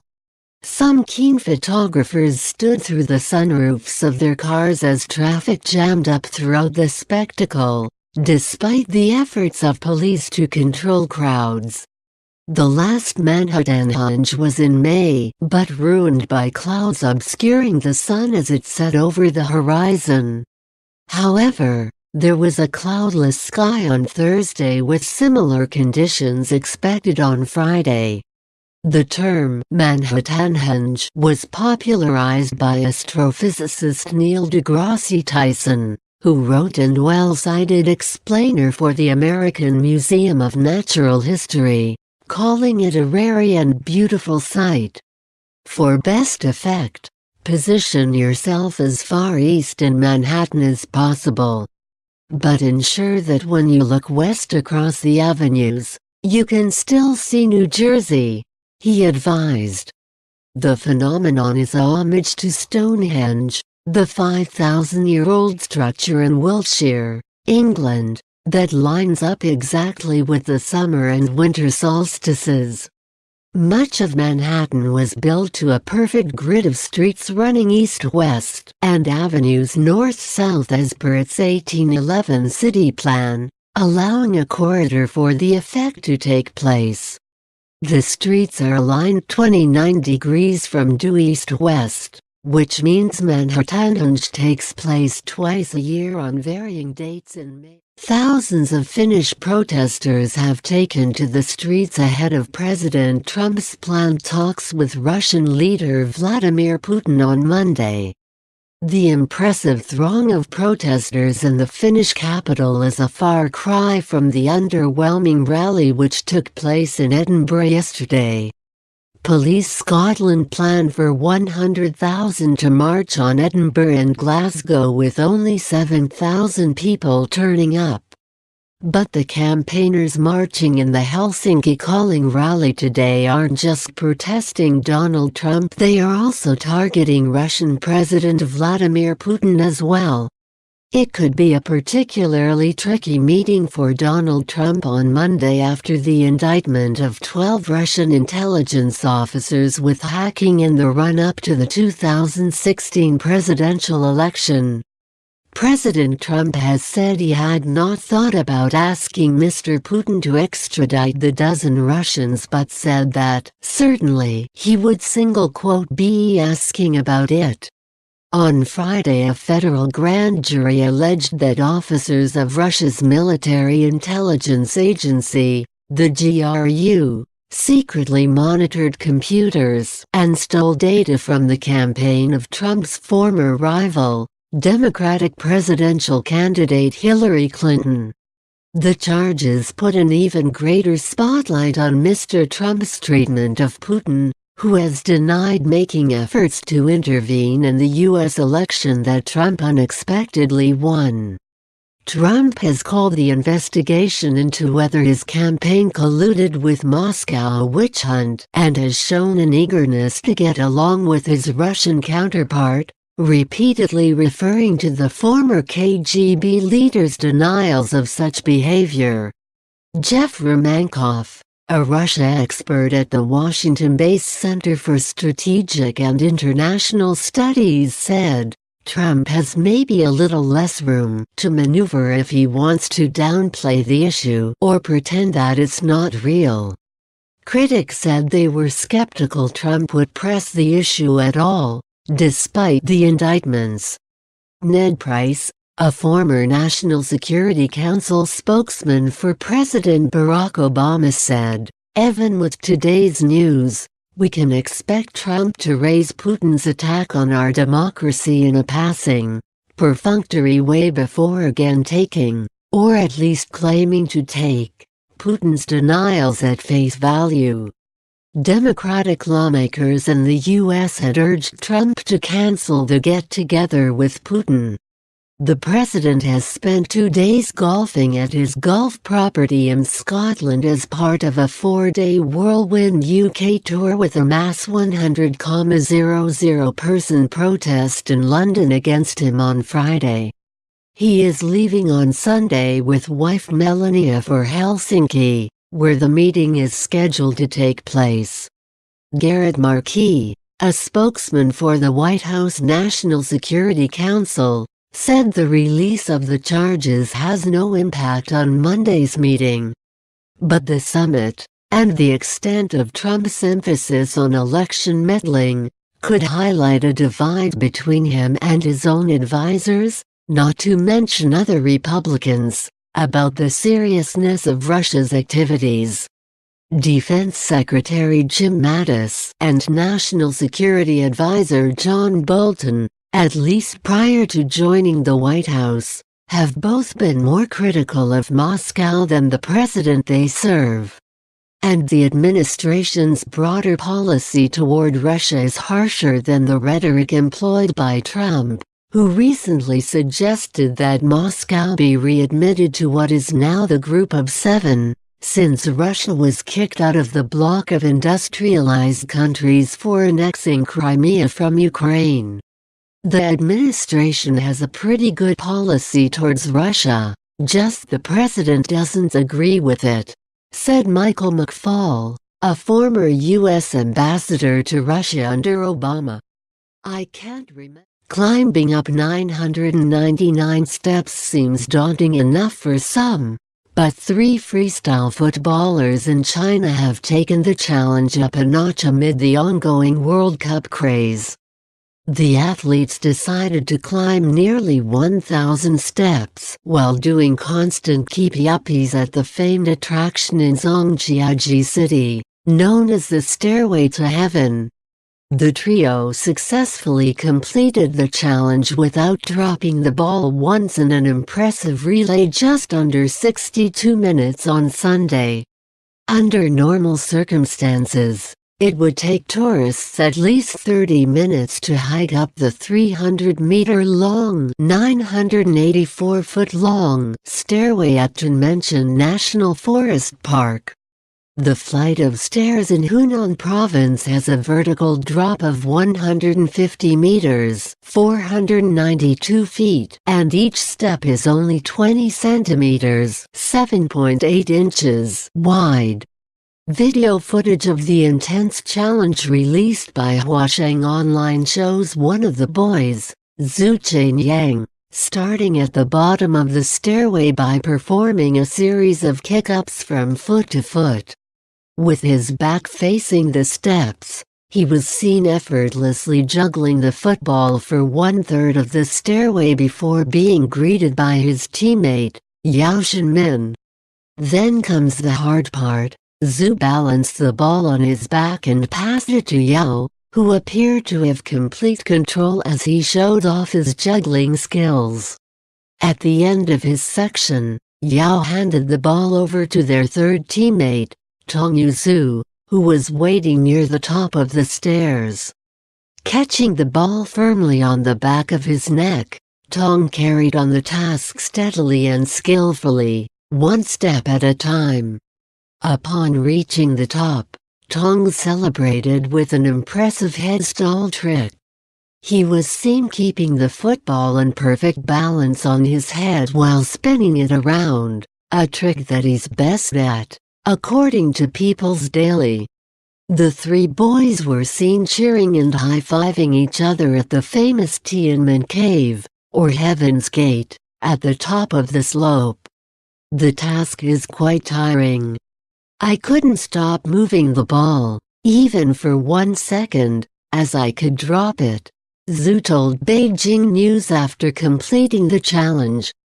Passing the ball to my teammates is also really difficult, he said. I was so afraid that I would make a mistake. The challenge was held at 8 p.m. when the park was closed to visitors, according to the People's Daily Report. At about 5,000 feet above sea level, Tiananmen Cave is the highest naturally formed arch in the world. A New York family has been ripped apart after the tragic death of 3 young siblings in a house fire on Monday night. Authorities said 4-year-old Elise, 3-year-old Patrick III, and 2-year-old Temperance were killed on Monday night after a fire erupted at their parents' trailer home in Rome, about 35 miles east of Syracuse. The children's 1-year-old sister Cadence was burned on both of her arms and is being treated at Upstate Medical Center in Syracuse. The parents, 25-year-old Patrick Crawd and 24-year-old Gabrielle Crawd, were hospitalized with non-life-threatening injuries. Patrick was being evaluated while his wife was being treated for second-degree burns, officials said.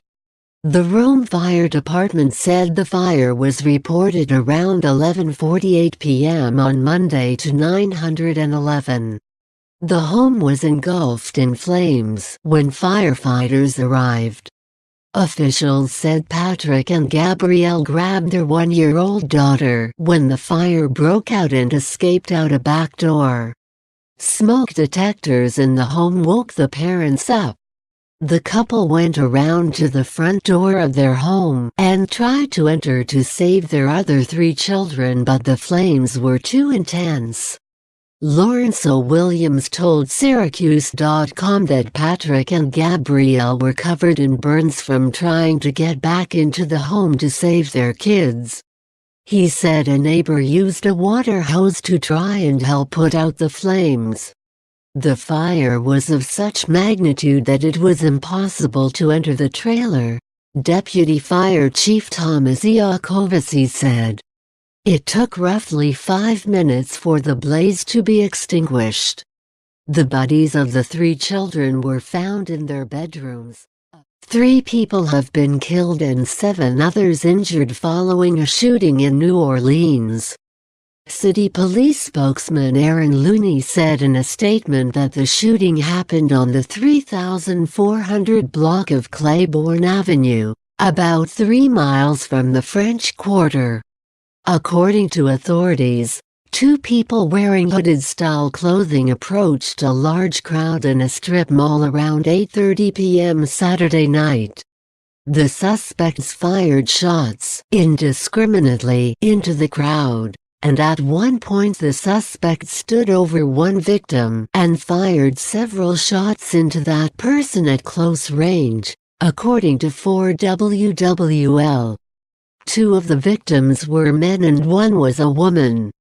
2 victims died on the scene and were found in the strip mall parking lot. The 3rd victim was found dead a few blocks away on Louisiana Avenue, according to the station. The injured victims were rushed to the hospital, where 1 victim remains in critical condition. Authorities said the other 6 victims were listed in various conditions, but none were believed to be life-threatening. Photos of the scene showed devastated family members and friends hugging as they cried in each other's arms. 1 woman was seen being consoled by another woman as she sat in the middle of a blocked-off street. Mayor LaToya Cantrell said in a statement, "There is no place in New Orleans for this kind of violence. I speak for everyone in our city when I say we are disgusted, we are infuriated, & we have had more than enough. 3 more lives gone. It has to end." 3 siblings killed their elderly mother after gouging out her eyes and cutting out her intestines in a horrific satanic ritual, police claim. The mutilated body of 75-year-old Teodora Quispique-Lawa was found by police inside her house in the mountain village of Andabamba, northern Peru. Her 3 children, Aurelia Quispe, 38, Percy Quispe, 41 and Marcelina Swan, 46, were later caught by national police officers and reportedly confessed to the murder. According to police, the siblings conspired together to kill their mother on Saturday, 24 night in a grotesque healing ritual in which a loved one needed to be sacrificed to the devil. Police Commissioner Julio Torreblanca told the Peru 21 TV channel that one of the sisters gouged out the woman's eyes during the rite, then cut out some internal organs, including her intestines, with a knife. They then threw her insides into a nearby pond and bathed in their mother's blood, invoking the devil, he said. Aurelia, described by police as the ringleader, reportedly said at the moment she was arrested, "The Master of Darkness ordered me, the King of Demons is already with us. We are more and every day we will become bigger." She later told police that she had convinced her older siblings to offer their mother in the human sacrifice after having a strange dream, in which I heard I had been chosen. Then a small frog appeared at my door. Police later recovered the woman's eyes and internal organs, which were taken with her body for autopsy. Locals claimed that satanic sects operating in remote areas of the Santa Cruz province are known to practice such gruesome rituals, promising cures, success and financial gain. The prosecutor in charge of the case described the crime